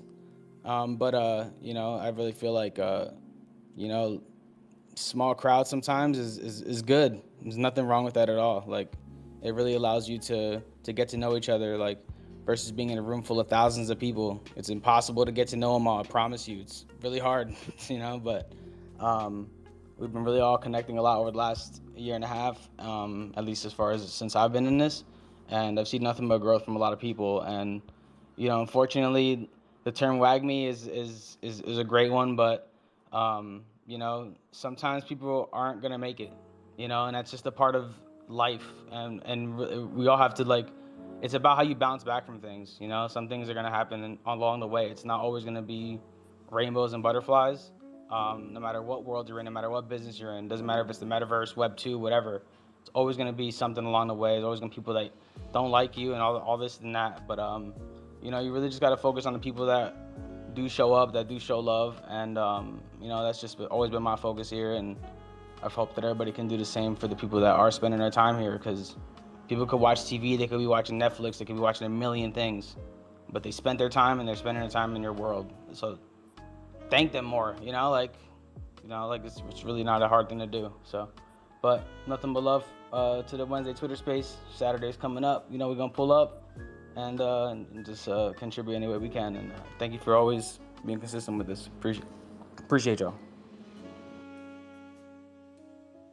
Thank you, CJ. Yeah, we're still gonna keep going strong. And yeah, hopefully maybe Saturday may be a better day for some community members. We never know. Still, a little personally, a little nervous over it. The Wednesday space has been what has been known, and there's been some times when people just show up because they're like, oh, I know it's Wednesday, just thought I'd check and see if you guys are still going. But perhaps like I said, maybe even Saturday is a better day for them, and they wouldn't even have to look, and they can actually be there when it starts. On that note, I'm hungry, everyone. I'm gonna force Canessa to close. Um, let's see. We've heard from Scott. We've heard from Brandon. Argent, any final thoughts? I'm also hungry. Uh, now my mind goes to all the things that I can eat because my grocery shop came this morning. So yeah.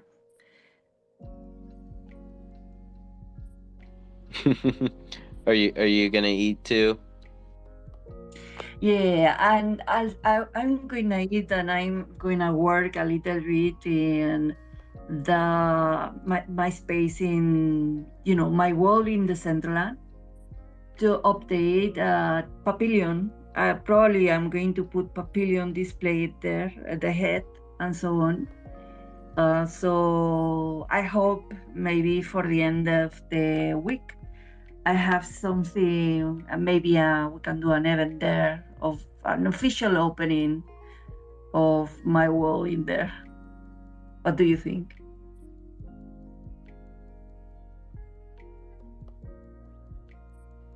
I think it's an excellent idea. I can't wait to see your Papillon in Decentraland.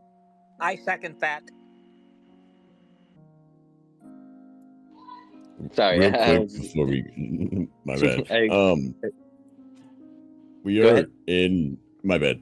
We are in right now I feel like we're in Web3 early stages of the Grand Canyon, where we're watching a little creek go through the land right now, and I want to throw this little piece of information at you. There's a place called Mesa Verde in southern Colorado, and it's basically a canyon where the natives built like houses and like whole communities inside the walls of the cliffs, right?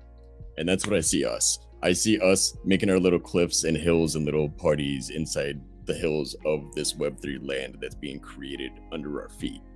So keep creating your shit, keep leaving that little fucking empire for the future generation to find and be like, oh, that was really cool back in the day. We can do even cooler shit now. You guys are creating the foundation for something crazy and special, and I love you. I'm out. I've seen that years and years ago in Colorado as well, so I know what you're talking about, Brandon. That's amazing. I like when you're saying I'm out or by yourself because it reminds me to this character in Mandalore that is saying, I have spoken. This is the way.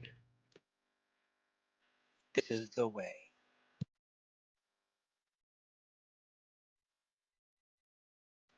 I'll wrap mine up.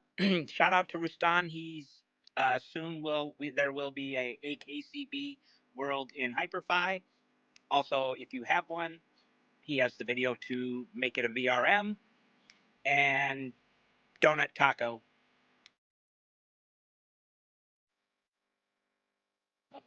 Thank you, everyone. Yeah, it's been an awesome 3-hour conversation. Thank you for being here. So yeah, make sure to attend Wednesday at the band room. I believe it starts in like 3 hours. Wag Me Wednesday tonight for the emo reveal, Scott's emo reveal. Um, and yeah, we'll be back this Saturday. Let's see, where's my calendar here to get an exact date. Well, we'll be back here Saturday the 2nd, September 2nd. So keep an eye out for the space. And yeah, act natural, everyone. Pass it back to you, Kanessa. Thank you, thank you. And just a reminder of the email contest that if you submit your email, it costs $150, but they refund 120 of that. I think. Math was never my strong suit. That's correct. I just checked the blog post because I said 130 earlier, and you're correct. It's $120 that they refund. Yes, Kanessa. Yeah. Thank you. So, like, guys, I think Decentraland kind of said this in a roundabout way of saying, like, just publish something. You can go back and fix it later, but take advantage of this basically like almost free publishing cost for your email. If you publish something, like, you could make it could look really, it doesn't have to look good, and then later, like, Isa or AJ or myself, like, we can help you make it look cooler. But take advantage of this. Like, I think everybody should submit something. Go ahead, Arjun. I want to. How to? Ooh, good question. Maybe we could meet up in the CBD Discord later. There's some good, Isa has a good tutorial just to kind of get started. But yeah, we can definitely get you started. At least get something like a bare bones I put out there. Thank you. Yes. Yes, because we should all have movement somewhere. Thank you guys so much. I can't say how much you guys mean to me, and I will just say I will see you on Saturday. Go have a wonderful week and be kind to yourself and to others. Love you. Bye-bye.